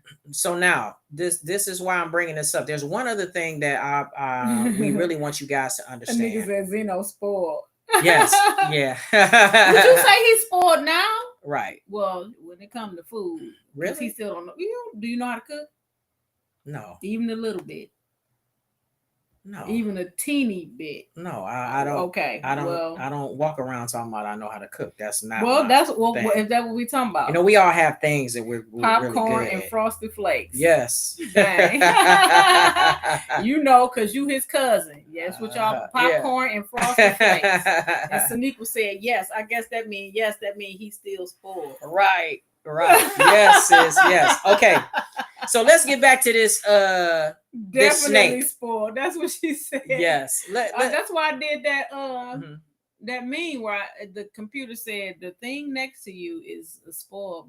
Oh my god! Remember that? And it said boom, and I turned on you. Yes. That's what it meant. Oh my gosh! Well, listen, y'all. I want to get back to this because this is really important. Let's seriously.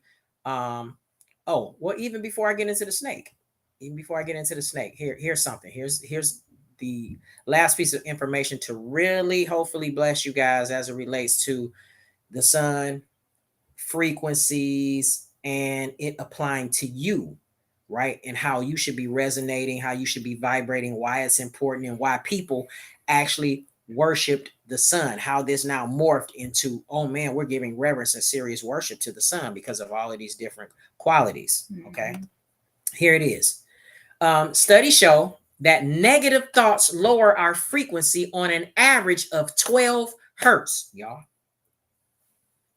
This information comes from the phys.org spot. Okay, so these are people that attend MIT, they're scientists, all of these different people. That is the community. Okay, it's what they study, y'all. Right. So now, if studies show that negative thoughts lower our frequency on an average of 12 hertz, that's an average, then positive thoughts raise our hertz on an average of 10 hertz. And watch this now. Watch this. Prayer and meditation raises our frequency on an average of 15 hertz. Y'all see this? I'm going to repeat it. Prayer and meditation. Can you start over? Okay. Studies show that negative thoughts lower our frequency on average 12 hertz. That's significant. Positive thoughts raise our hertz on average to 10 hertz, at least on average. Now, prayer and meditation raises our frequency on an average of 15 hertz. Y'all snapshotting that with please, because guess what? Here's the thing. We have, and I gotta speak to this, and I'm gonna take it off the screen so I can speak to it. I'm gonna sit up too so I can speak to it. Yes. It's a whole lot of religious folks that say meditate. Why are you meditating? They got a problem with meditation. Meditation is demonic. Is it? Scientifically, it's there to help raise your vibration by how many hertz? 15. So you going in with positive thoughts, that's raising it to at least 10 hertz. If you just on some, you jolly and you happy and you good, I'm thinking positive. I ain't letting nothing get me down. Right? These are things that we can do. It don't cost you no money to have good thoughts. To go into prayer and meditate, to go into yourself. How is that demonic? I don't get it. Right? And so people will beat us down with the Bible and say, well, the Bible don't say that. The Bible don't say meditate. Go in some of our earlier lives. Isaiah went out into the field during eventide to meditate. Look that up in the Bible. Isaiah went out into the field to meditate during eventide and was distracted by people on horses or camels or something. Jesus meditated too. Yes. So it can be demonic on one end, and now we're seeing the positive benefits and properties of meditation and prayer, and still yet it's demonic. Come on, y'all. Like we got to get out of that mindset. We definitely have to. It's just stuff we got to drop. Period. Right. And so this is why other cultures be looking at us when you say you a Christian, or what you Baptist or whatever denomination. They like, oh, my wife and I have seen it. It's like, oh, okay, you that, okay. Janetta said meditation is what started me on my journey. Hmm. Going inside yourself. Mm-hmm. Like really, it's really is shutting the hell up. Wow. That's what it is. It's just shutting the hell up. You think Jesus just went off for 40 days and 40 nights and just talked 24 hours a day, 7 days a week? Mm-hmm. Who the hell on here talking about some get on the dating site? Yeah, block them. So where the hell they at? Let me see. Somebody on here talking about some get on the dating site in the comments. I got your dating trying site. To raise their vibration, huh? You better date your damn mind. They trying to raise your damn vibration. They trying to raise their vibration a whole other way. Where's that at? Where it go? Maybe I shouldn't have put the serpent up there holding the serpentine egg. It got somebody. They put it on from someplace. It's from one of our hookups. Wow. I'm gonna find you. And I'm gonna block you. Right. Come back. I'm gonna get you. Man. Yeah. Damn dating site. Right. So now, here it is though. We're gonna go back to it. I just had to hit that as a sidebar real quick for you guys to understand what's going on, right? So now let's get back to the serpentine, the snake and the serpentine egg. So here it is. This is the snake holding the serpentine egg right here. I'm not going to stay here long. Okay. Now,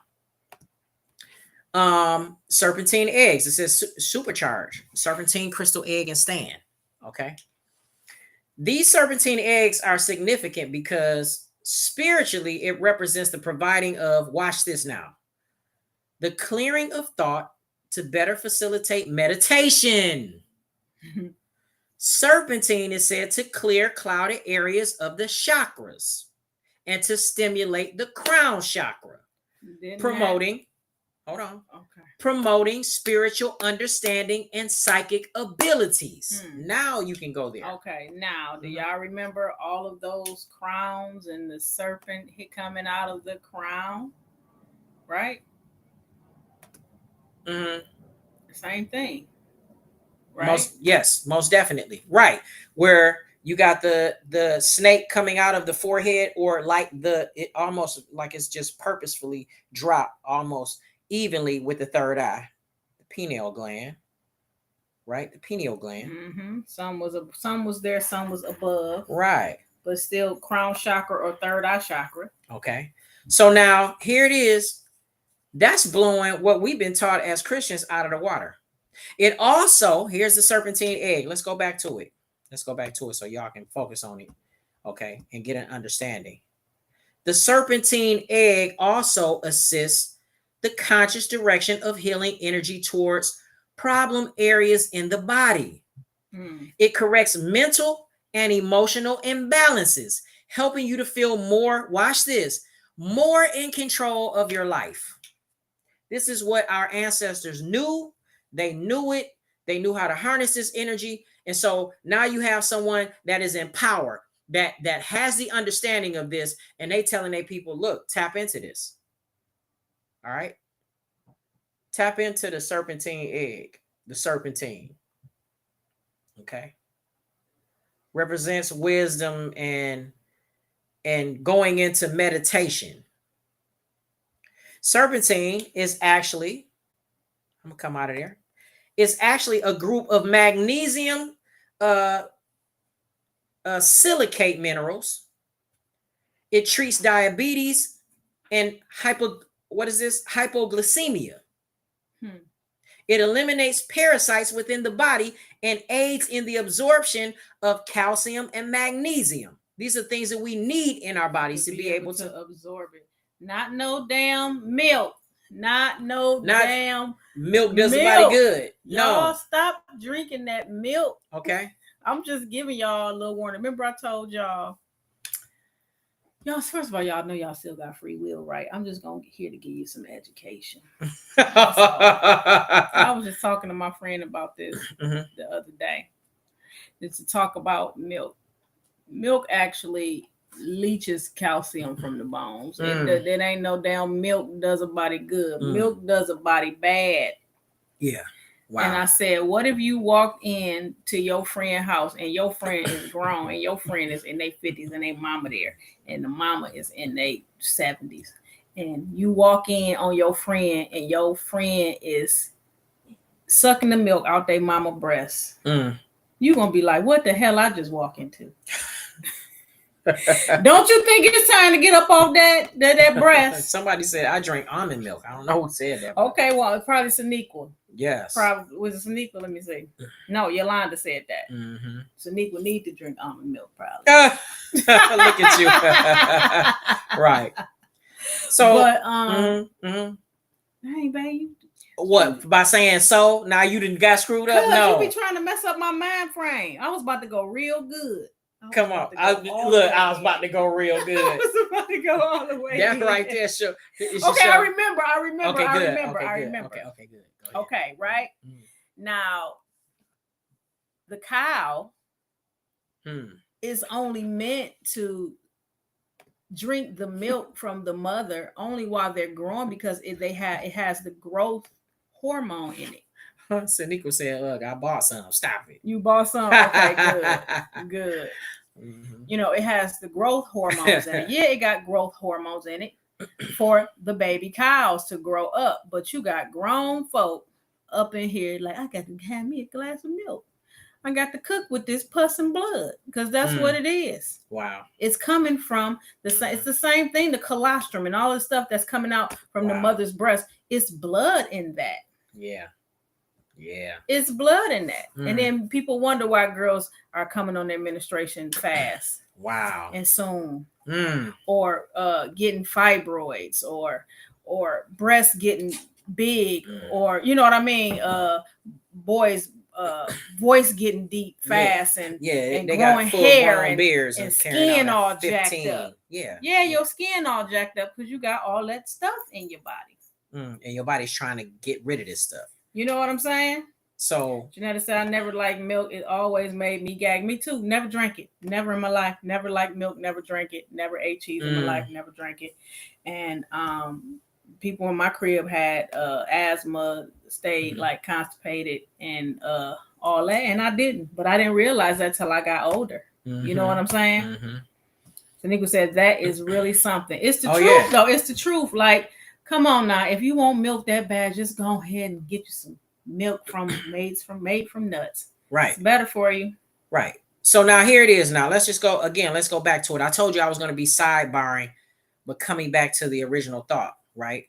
Which is now all of these images of the sun god Ra were considered to be extremely powerful, right? Powerful animals and an insect, because we got the scarab, right? The beetle, in Kemet, right? Ancient Egypt. And in iconography, people that don't know what iconography is, that is the images and symbolic representations that are traditionally associated with a person or a subject. Again, these are images, right, and symbolic representations that are traditionally associated with a person or a subject. That's what iconography is. So in iconography, a lot of times the sun god Ra was painted, right, as these different animals, and would have a staff in his or her hand, have an ankh in his or her hand, the crooked flail in his or her hand, have wings like a falcon, have this hat on with the serpent coming out of it. So here's an image, right? When you see it, okay, man, this represents the sun god Ra as a falcon with those wings. The serpent is coming out of the crown of the head. The crown has a staff. Okay.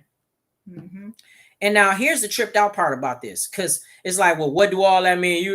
They over there talking about Egyptology, and they over there talking about nobody would be into that demonic stuff. I didn't study that before. That's demonic. Okay. Well, then here's my question to you. America acknowledges the knowledge and wisdom of the ancient African leaders. Here's some evidence. Okay, let's take a look. What is that? That's George Washington. There's a mural of George Washington, the first president of the United States, in the Washington Monument in DC, the District of Columbia. And over the head of George Washington, if you're not paying attention, since I just brought it to your attention, there's two serpents with those wings. And it looks like a serpentine egg is in the middle. This is what I'm saying. Why is it that I really need people to hit the light switch on this?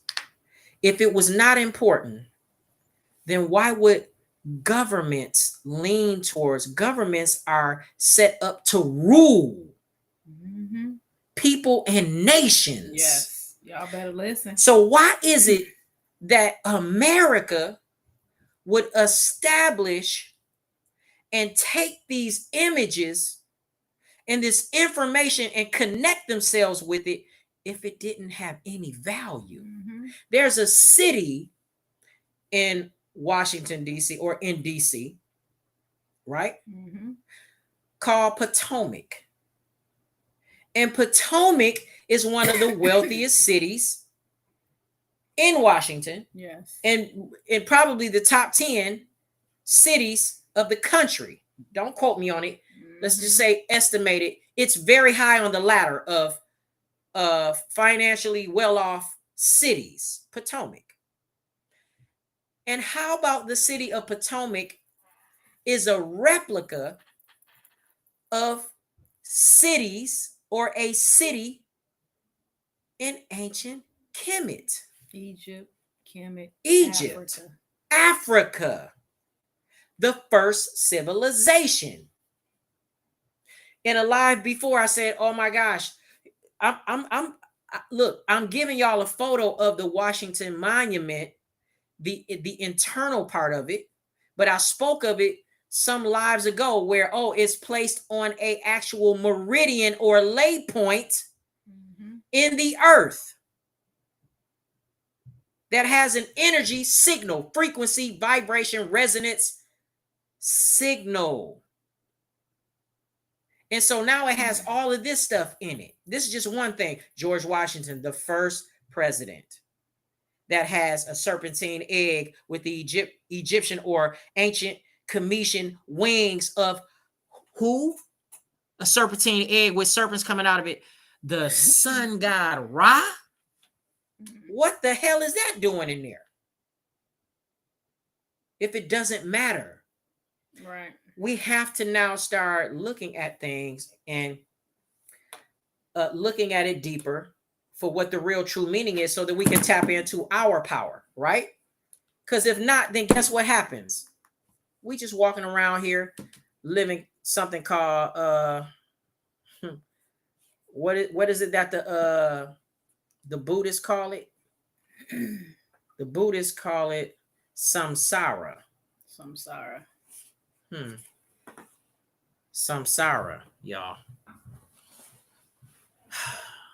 Samsara is, and I'm gonna get into that too. I ain't gonna give it away. Samsara. Something repetitive that doesn't feel good. Okay. Over and over damn again. Okay. So now, who wants to do that? Live a mundane life, come back and be reborn over and over and over again, and do the same thing over and over and over and over again? No. You gotta get sick and tired of being sick and tired, y'all, of being sick and tired. Samsara. Okay. So now, Amun. Amun. was a god of the air in those days. And Amun's role evolved over the centuries. During the Middle Kingdom, this is what they call the Middle Kingdom. I want y'all to pay attention to these terms that they called it, the Middle Kingdom. The Middle Kingdom of Kemet slash ancient Egypt. It's also known as the period of reunification. This is the period in history of Kemet slash ancient Egypt, right? Following a major political division known as the First Intermediate Period. It just means that the continents or the states within that continent, right? The states or countries within that continent of Africa were divided. And Ra, during that time, which is the first intermediate period, or the period of reunification, or the Middle Kingdom, right? Ra became the king of the deities. Ra. And now, in the New Kingdom, ding, ding, ding, New Kingdom, often called the Empire Age, begin with the 18th dynasty. We're talking about a lineage of African rulers. Like Asians were the only ones that had a dynasty. No. We stepped in and created dynasties before anyone else. And it began with the 18th dynasty. And guess what? Amun, god of the air, right? And Ra, they became famous. Fascinating rulers. Do you want to know who they were? I already put this pic up of this person. Her, Hatshepsut, her, and a pharaoh named Amenhotep III. Amenhotep III. So they came together, right? And they ruled. Another famous set of pharaohs, see if y'all ever heard of this name, Akhenaten. Akhenaten. Akhenaten. And his wife, Nefertiti. They actually set up a short-lived religion, y'all, back in the day where they call their people to worship, watch this, a single god called Aten. Aton. Aten. Also spelled Aten. Aten. This is way back in the days of Kemet, way before it was called Egypt. A sun god. This is what they called it, Aten. And some people have taken the term Aten and called it Atom, Atom. Okay? And they're like, oh, that's where it says in the Bible, in the Genesis story, where Adam, Adam, was created. Can y'all see where this is going? Well, then, if we go back, right? If we go back further than the Bible and the story of Adam and God, how God created Adam, because it says that he created Adam from the dust, anyway, from the earth. Then that means that if we go back, the sun was the thing that people actually worshiped and gave reverence to and venerated and praised. Because the sun was the source of all life. So that means that if they called it Aton, or then it evolved into Atom, Atom, atom, like the atoms that we have inside of us. You know, I said the atoms, the building blocks. Yes. Okay. And then it evolved into Adam, Adam. It still means that the sun had to give it life, because the sun is the thing that feeds the seeds in the darkness from where things grow, if that's where Adam came from. So it still all points back to the sun, S-U-N. So now they just said, here it is, Nefertiti and her husband, Akhenaten said, we're going to make everybody, instead of everybody worshiping all these guys, and because animism is there. Animism is there. And so they like, no, we in power now, and we're going to have everybody worship one God. We're going to call it Aton, Aton, or spelled Aten. And it's depicted as the solar disk, right? A lot of times emanating rays in the people of hands, of human hands holding it. Mm-hmm. Their state call to the nation was extremely brief, though. That's a whole nother story within itself, right? Where they ruled, it was a short rule, but they were the first to create this monotheistic form of worship and worshiping one God. It was the solar disk, the sun, Aton. Mm-hmm. Okay. And so that gradually became associated with solar deities. And so now here it is, right? Ra or Amen Ra then became nationally worshipped as God. He eventually merged with Ra, the ancient sun god, and they became one. And so now you got two deities that have merged. Some people call it Ra Harakti, right? Who they get the term Horus from. Horakti, Horakhty, as in Horus. But the original version of Horus, because that's the Greek version. Horus, that's the Greek version. We got to go to Haru. Mm-hmm. Haru. And so they would call it then Ra Haru Akti, right? Or Harukti. Harukti. Which meant two horizons. Now, in the new kingdom, because remember, we're talking about a time frame, a new kingdom when the god Amen, right? We already broke that down. The god Amen, who is Amen? Amen Ra, a god known right from the Cometian or Egyptian time frame, held to such titles as the supreme god. Why? Because Nefertiti and her husband came together and said, we are going to make people worship one God. So they said, this is the supreme God. And that's where this picture of the ram became known for, expressing fertility and war. They felt as though it was the two most powerful forces in life.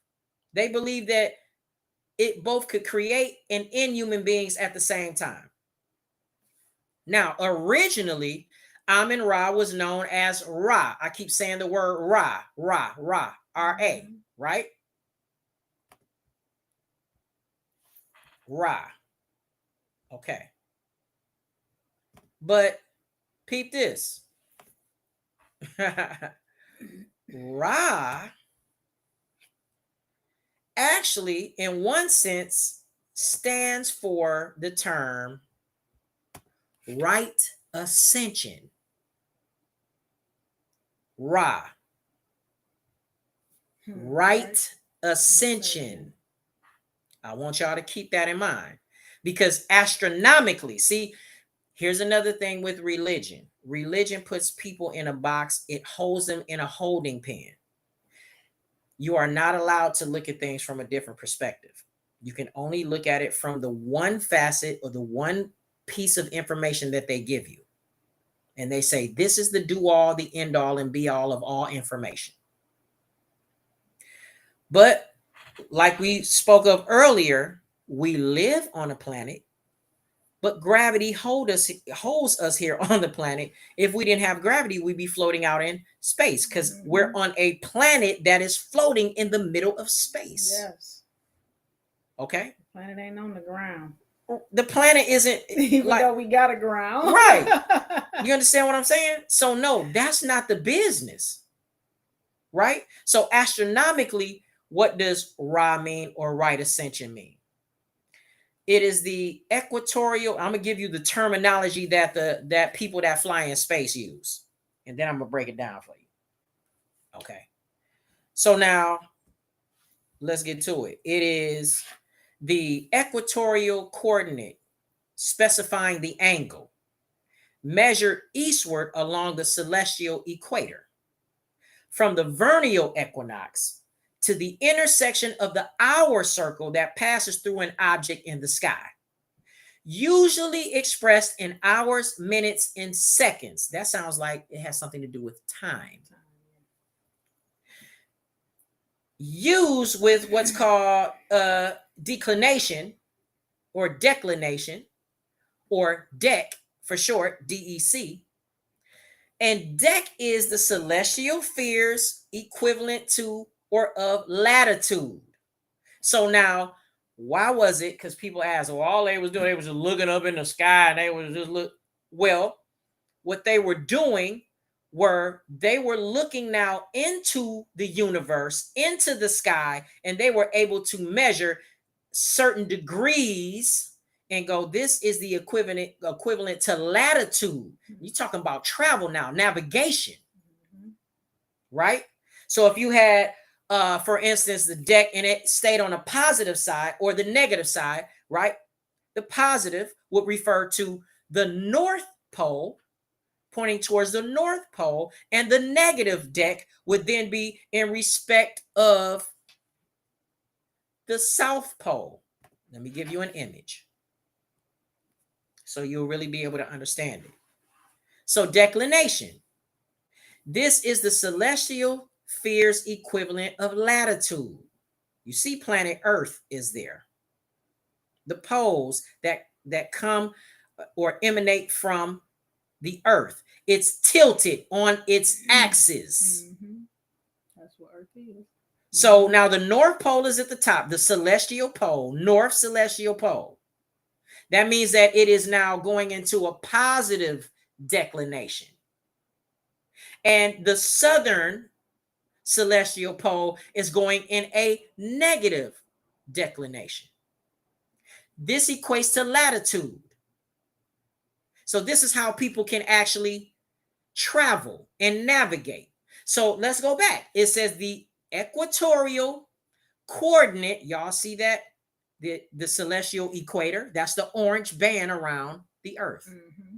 The equatorial coordinate specifying the angle measured eastward. Well, which side is east on? East side is towards the ecliptic side.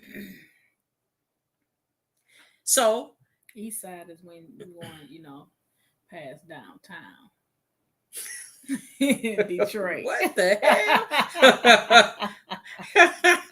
That's the east side, y'all. Oh my God. So now you got it's going measure eastward. And the west side is when you're going towards the Southfield Freeway, and then north is when you're going towards Northland. Everybody. And then south is when you're going. Wait, towards let me put you up on something. Let me put you up on something. Let me put you up on something. That's how I learned. That's what I was gonna say. That's how she learned her directions to be able to navigate. Detroit, she took but peep it though. Look, you go back to the old school way. I'm looking at landmarks and I say, oh, so this means it's eastward. This means it's, westward. Yeah. Going in this direction. If I go in this direction, I just keep going this direction. I'm going the southern way. Have y'all ever thought like that? Northland, Fairlane? Downtown. Oh, let me put you up on something else, man. Let me put you up on something else. What? Everybody on this live ain't from Detroit. I know, but I'm saying for the people that is. Oh, you just specifically talking to them? Yeah, I don't know where. Wow. Okay. I'm still figuring. No, Burbank is Burbank is going east, ain't it? Ma'am, we ain't finna talk about. I'm trying to figure out. We all the way in here in California.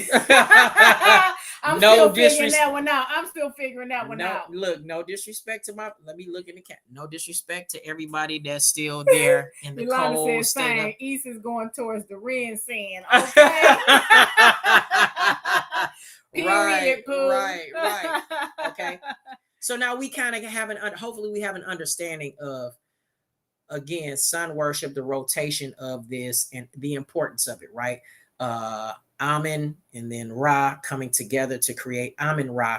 Remember, the word Amen was What? Lori said, "That's how I know to travel around Detroit." Okay, Wow. and then when you not sure, that's when you got to Wow. pull out the Navi. Yeah, you like, so you hold on to these landmarks and you like, well, that's going eastward, or you know what I'm saying? So you know you She be won't like, get I'm going lost. towards Northland, so that means that's like 6 miles, 7 miles, See, 8 miles, 9 yeah, miles, yeah, 10 miles. That's going towards wow, Northland, right? that's what I'm saying.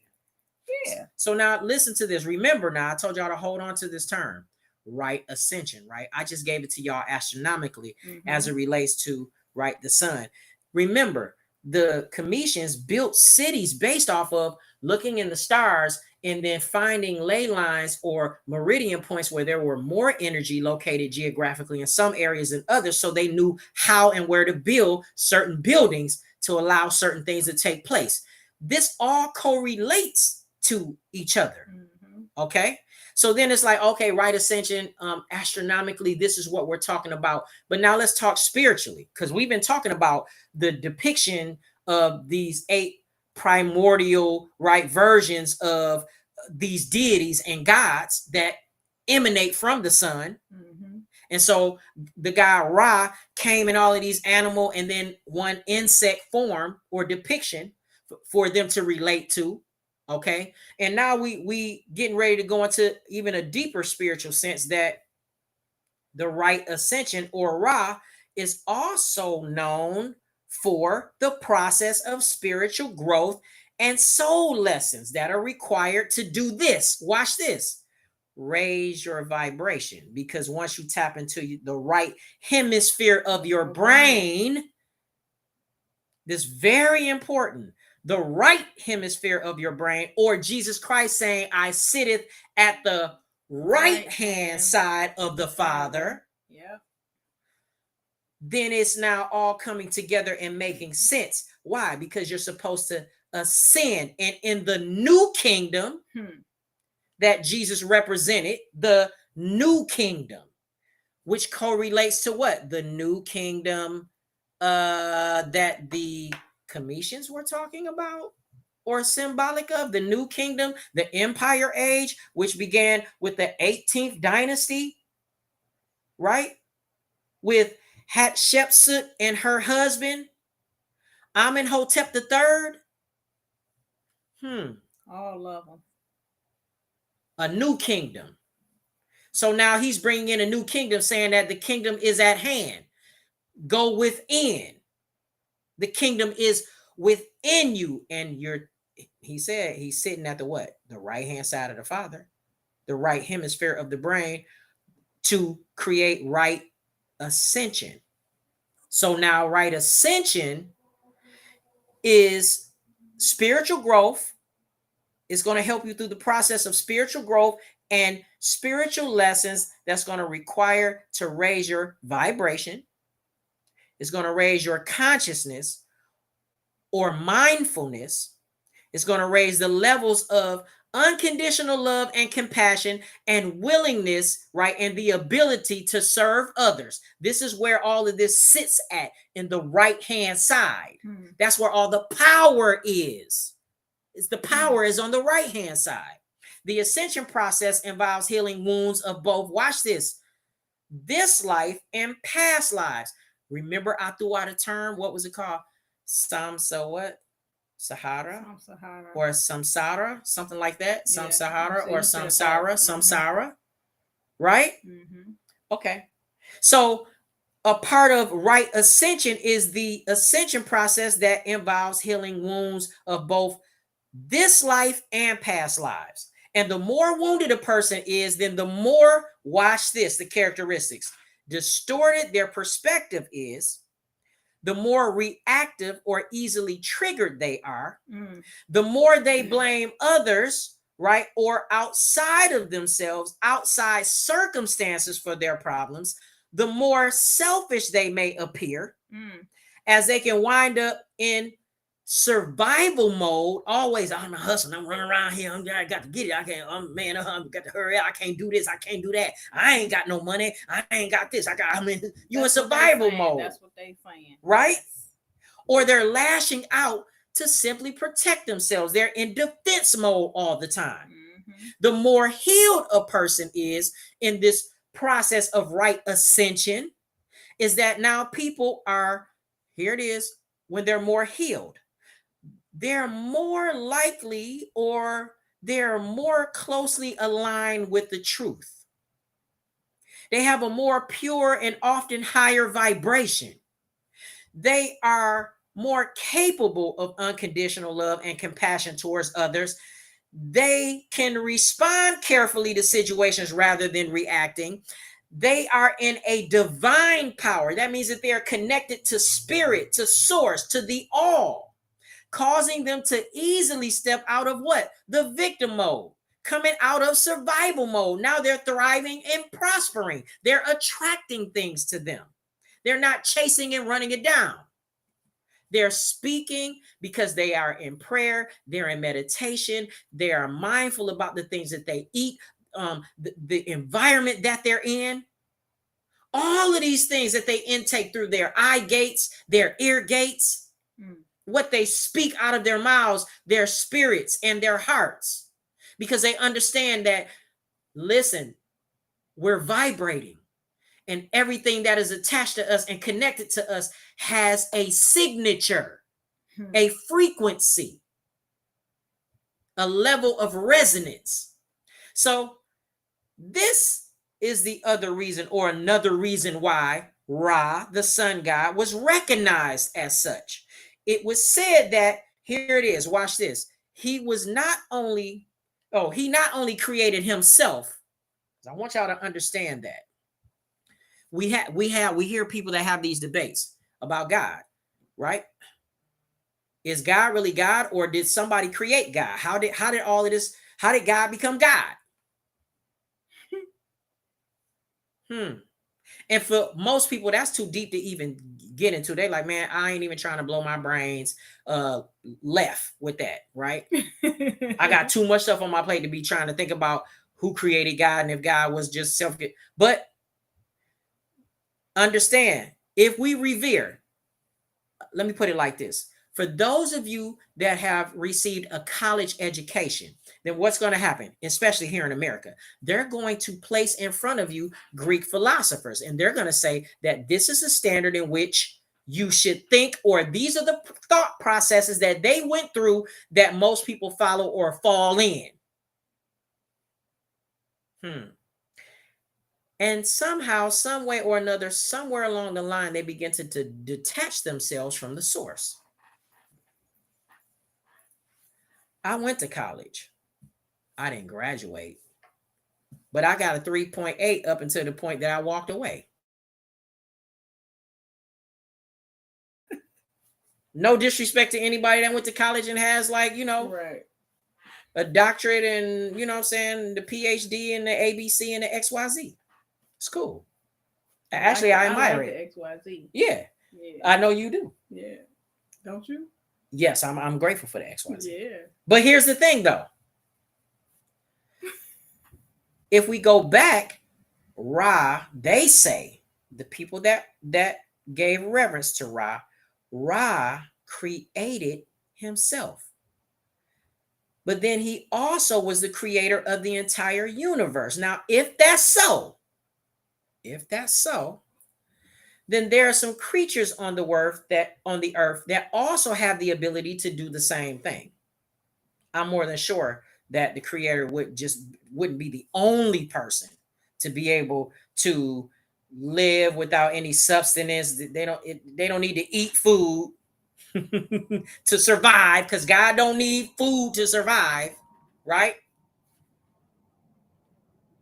There's at least 3 that we know of, right? Commonly 3 that we know of that use what's called actually photosynthesis, which means that photosynthesis is about light.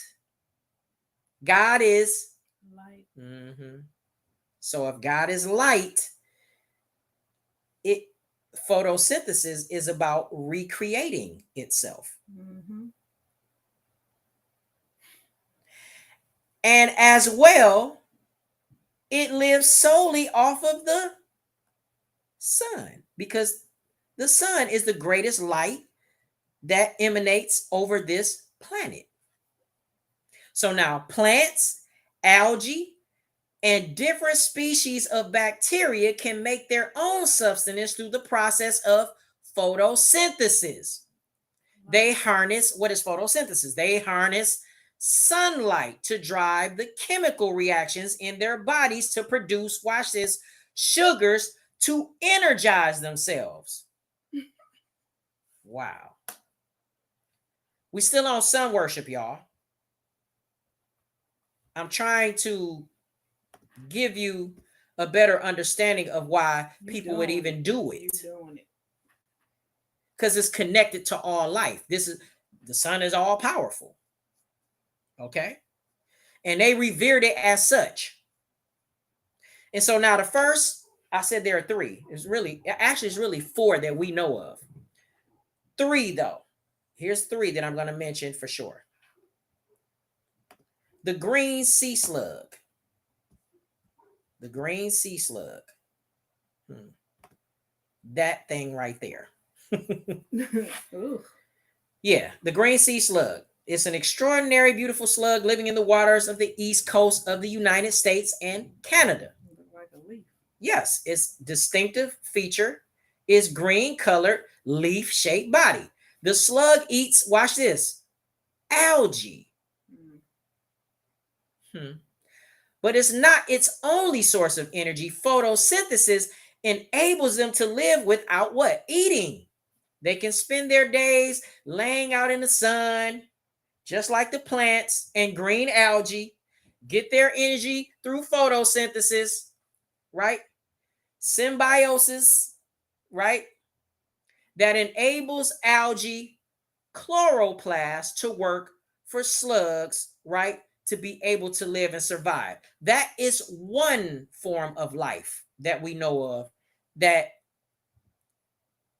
can self-generate and doesn't need any source or doesn't need any food-like substance to survive, only off of the sun. Okay. So now here's a second one. Here's the second species. The pea aphid. The pea aphid. Look at that. The pea aphid. This is an insect living worldwide that feeds on plants like legumes. Now, it feed on plants. Now, how many of y'all been and saw that dang on thing and be running because you think it's about to attack you? I know I would. Right. And it ain't even thinking about us. At all. It has a mission. Understand that it has a mission in life, in its existence. It exists for a reason. So even though they look like other insects, unpleasant or even terrifying to some people, they truly are amazing. Pea aphids are capable of producing carotenoids, okay? Pigments found in chloroplasts, I use that, which is photosynthetic organelles. And chromoplasts is what gives them their kind of orange, reddish color, greenish color, helping, watch this ingredient, chlorophyll. Because it's hanging, it's crawling up a what? A plant right now. And chlorophyll is found in plants, along with photosynthesis.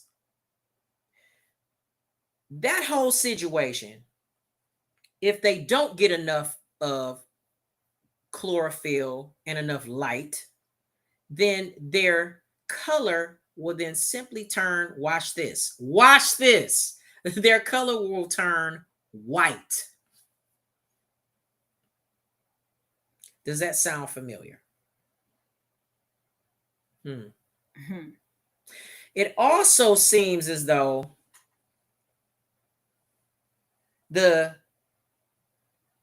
carotenoids serve not only as a beauty compound to give them their skin tone, their color and everything, but they can also be used to convert sunlight into energy.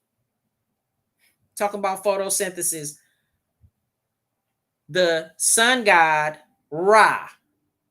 Okay, here's the third. I want to give you the third. Here's the third species, the spotted salamander. Now, just like the sea slug, it lives in symbiotic relationship with algae. They were found in embryos of the animal. The salamander's embryos are found in clear colored eggs laid by the females on the underwater plants close to the surface so that the light can what? Reach them and shine on the eggs. Kind of like a snake mixed with With an a- alligator mixed Yes. with a lizard Mm-hmm. and a damn scorpion and crab almost. Yes. It seems like this green algae substance is going to help the embryos get everything that they need for energy and for growth and for development from the sun. So, while at the same time it's providing an extra source of energy, this in turn increases their chances of survival. And spotted salamanders are the highest developed animal species and the only ones among all vertebrae that can directly benefit from photosynthesis. Usually, the immune system of highly developed organisms will prevent such symbiotic behavior. But here's a fourth one. You probably heard of a trend called breatherism. Breatherism? Mm-hmm. Is that what a breatharian is? A breatharian. Mm-hmm. Guess who are breatharians? Human beings can choose to be. Oh, she said, well, he's a cutie little salamander. Uh-huh. What made him cute? Them little eyes? Breatharians. For a minute, I thought them yellow things were his eyes, and I was like, oh, them not his eyes. Yes. So now, here it is. They have a. We gonna do like a part 2 to this. Oh, most definitely, because I'm just scratching the surface. Yeah, and then we got to get to the lunar. Yes, the lunar side. Yes. Yeah, we got to get to that side too, y'all. So now here it is. Whether we believe it or not, humans can sustain themselves without food and water for the most part. Very limited amounts of it. Surviving only on light and air. Okay. So now, if you go on YouTube and you type in the word breatharian, right? Breatharian. Let me go ahead and hook it up. What you about to type it in there? Mm-hmm. You got it, or you want me to type it? Oh my gosh, you. Never mind. Never mind.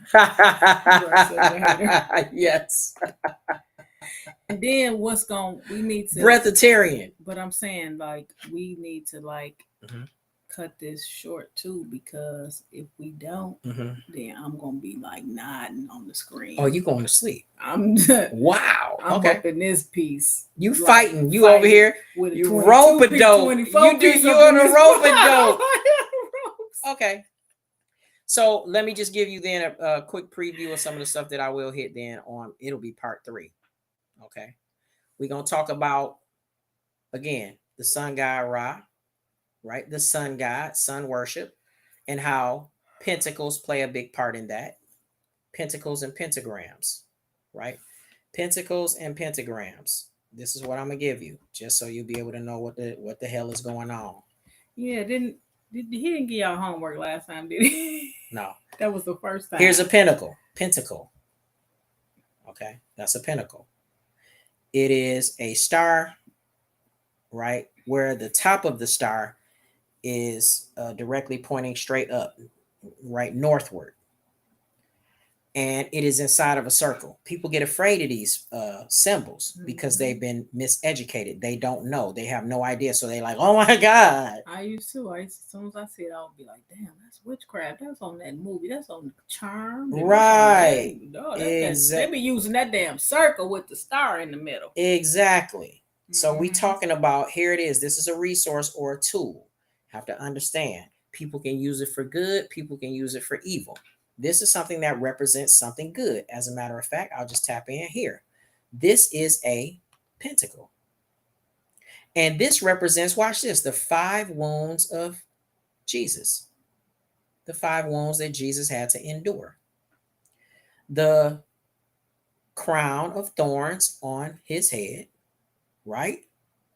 Do you see where let me see, let me pull this up just a little bit for me to be able to see. The line that goes across his side, 2, 3, 4, where you see 3 and 4, didn't they stab Jesus in his side? Mm-hmm. Okay, so it's inside of the pentacle. You see the star inside of it, right? Can you see the image of the star? Mm-hmm. 5 wounds of Jesus in the palm of his hands and in his feet.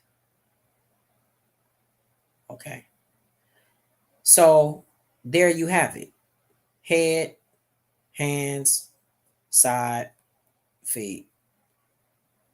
Head, shoulders, knees and toes. Knees and toes. Wow. Ain't that Yeah, that you're song? really tired. So That's that song, right? that's one thing that we're gonna really break down and really get into.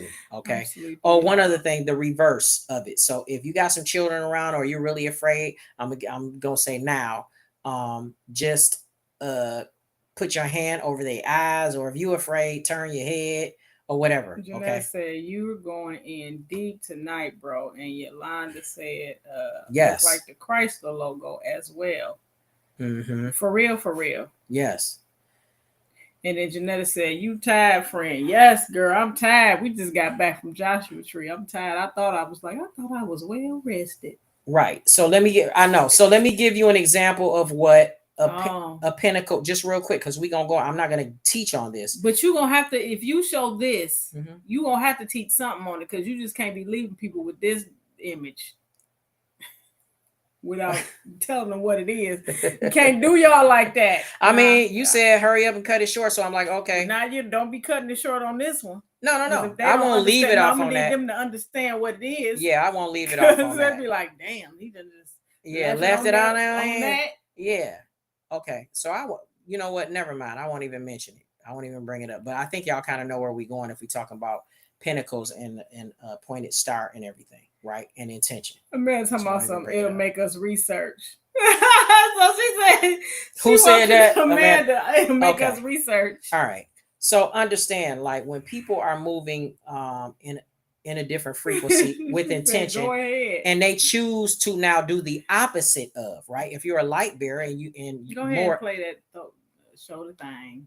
Okay, that's cool. Yeah. So if you're a light bearer and you're moving in a particular vein, right, morally, then you're moving towards the spectrum of light, right? If you're moving towards the spectrum of darkness, then you'll probably see this logo, right, as a pinnacle.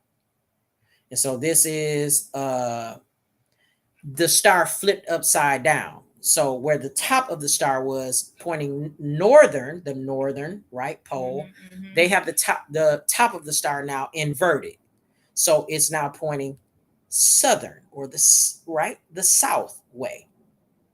And that's supposed to represent the star. It's supposed to look like a goat, because goat represents sin, right? Biblically, where they would cast sin out of their community and villages and tribes by placing the sin on the forehead of the goat, and then kicking it out of the community. Yeah, scapegoat. Right. Okay. But the names here, look, the name Samuel, basically, he's showing it, or Lilith. That's a whole nother lesson within itself. Okay. So, but if you're moving on the side of light, then this pinnacle would be this. And now here it is. What does it represent for real? I'll go back to the original one, just real brief, because it's seriously detailed.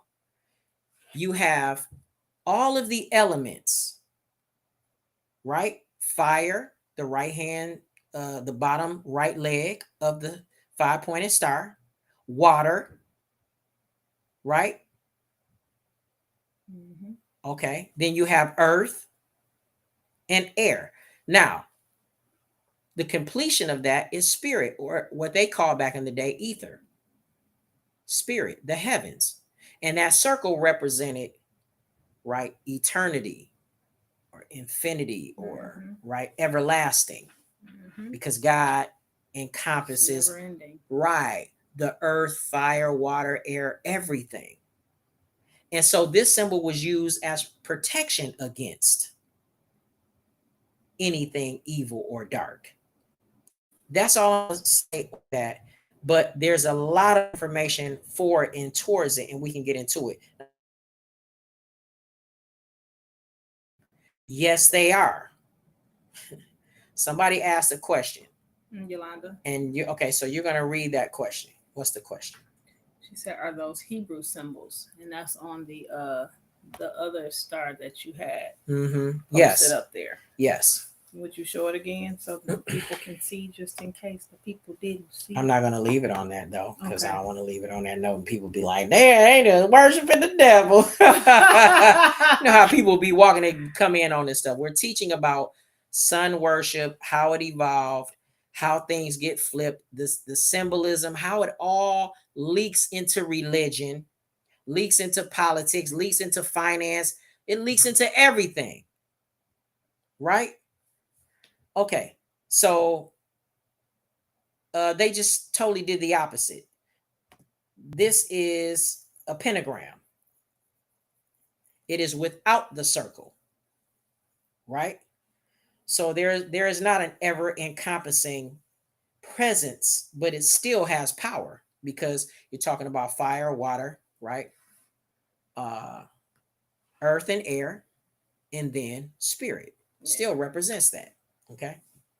So we're gonna get all off into that. We're gonna worship. We're gonna talk about how people worship bulls. There was another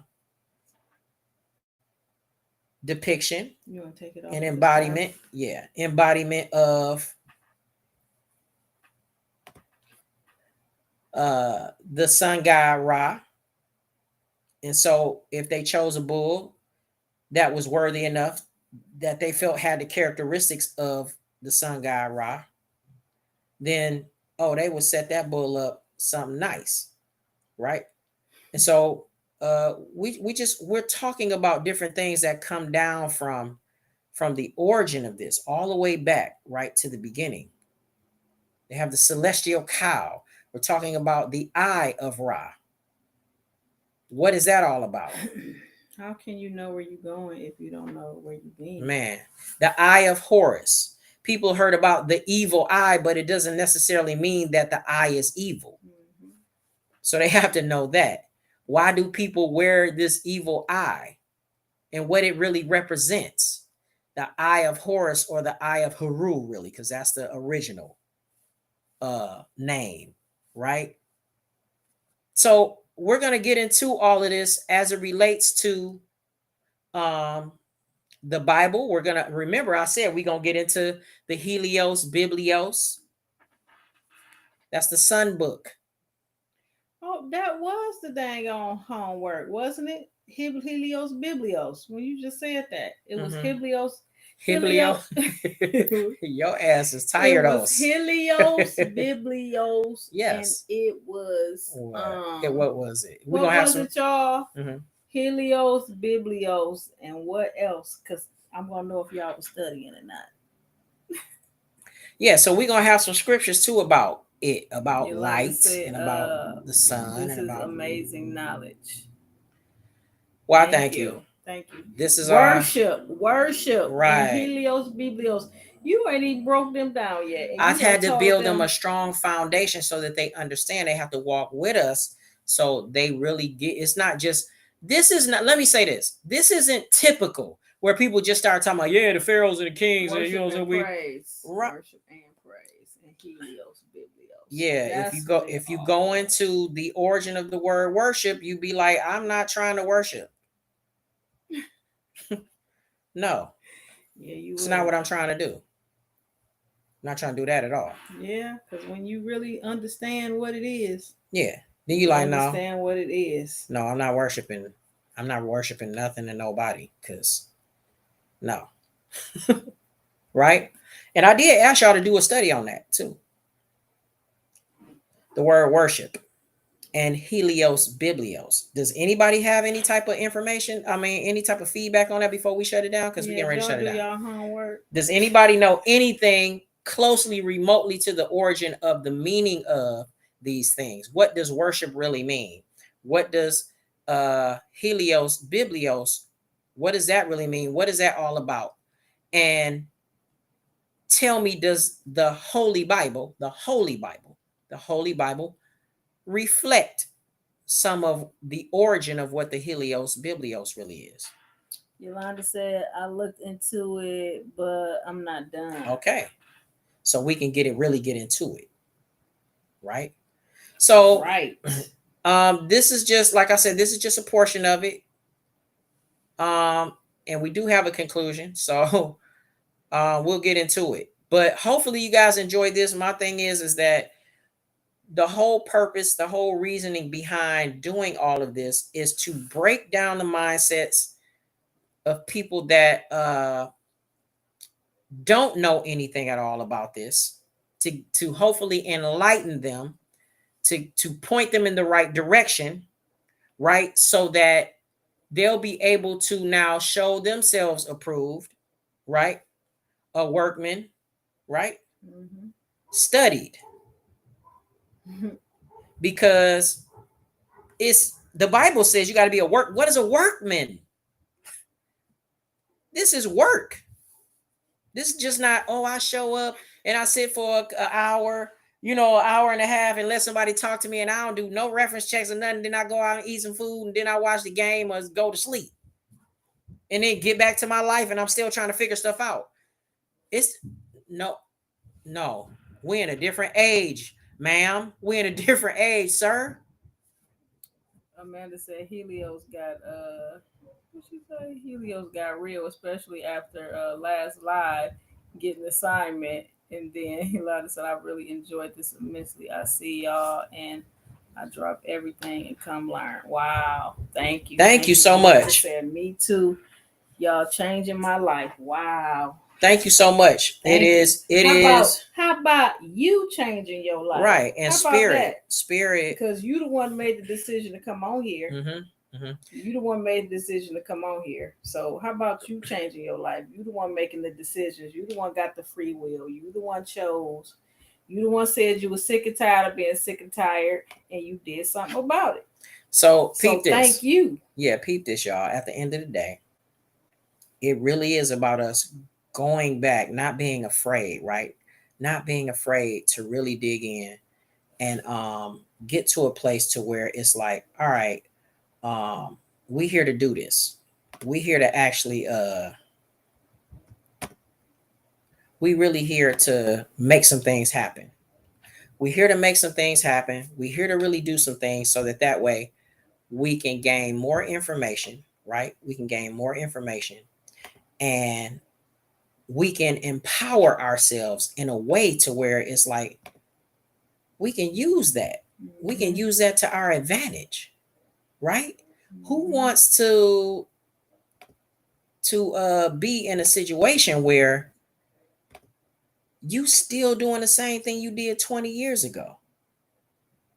Walking around clueless, trying to figure out what's real and what's fake, and you ain't getting no answers.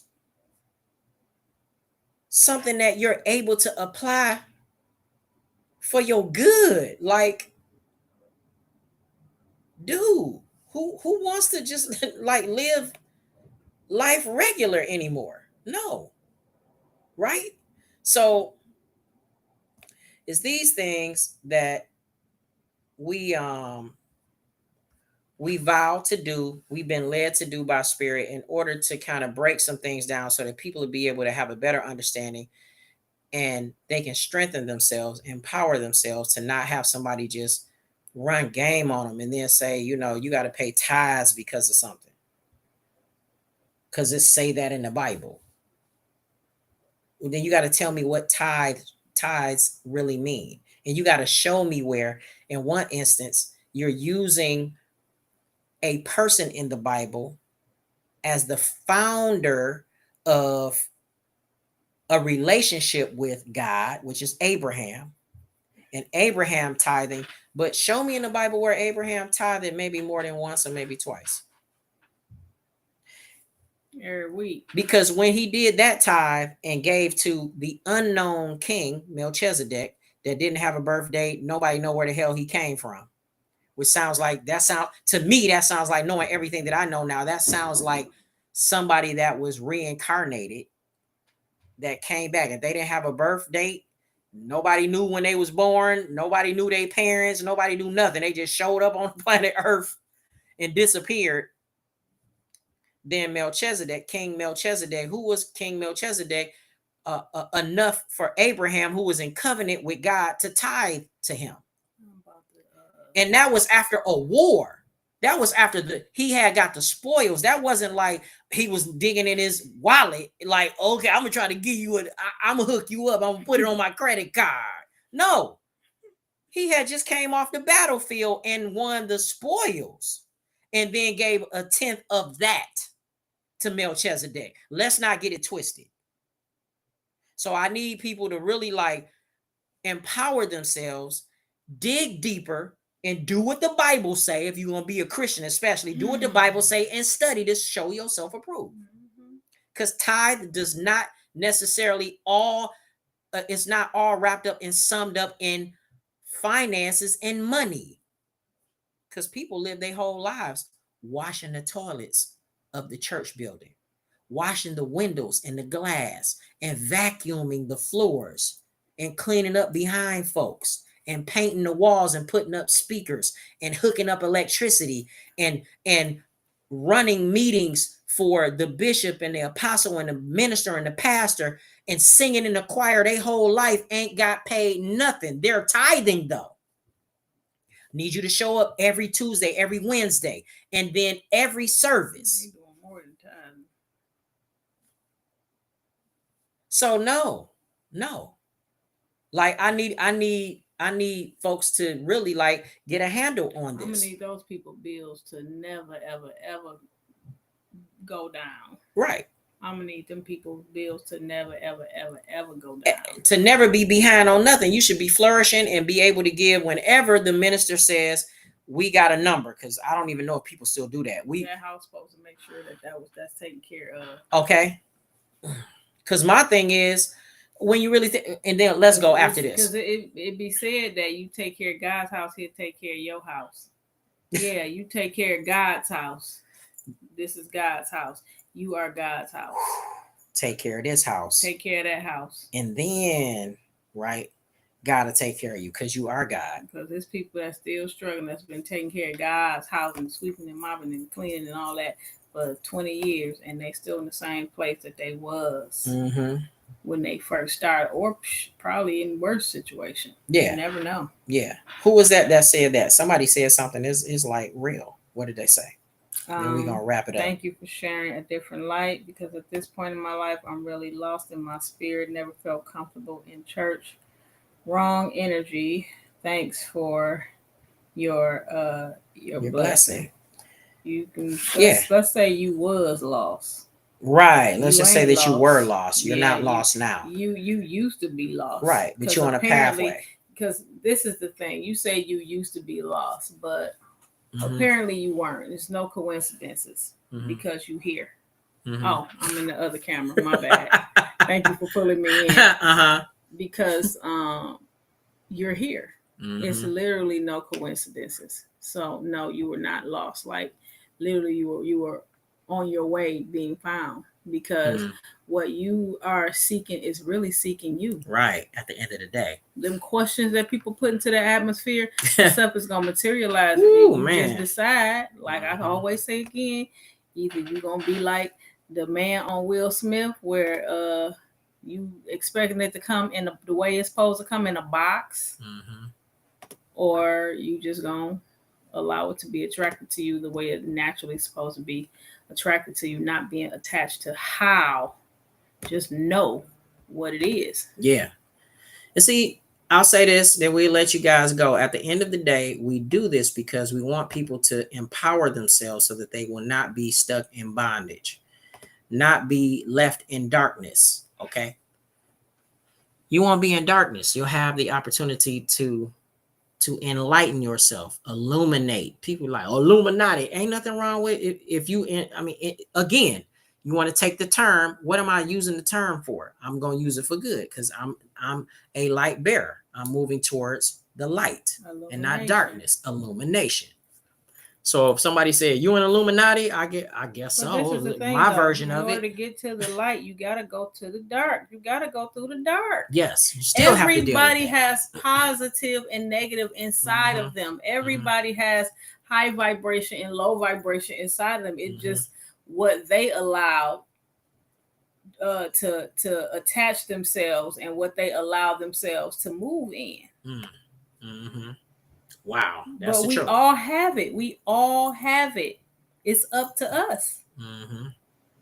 It's up to us to decide which way we gonna vibrate today. Yeah. So with that being said, we hope you guys did get something. I know I went into depth about what probably felt like didn't matter at all, but it's definitely all tied in. At first, I was like, where he going with this? Yeah. Okay. But when we get into part 3 of this, wow, that was your chest plate. Just woo, that was good.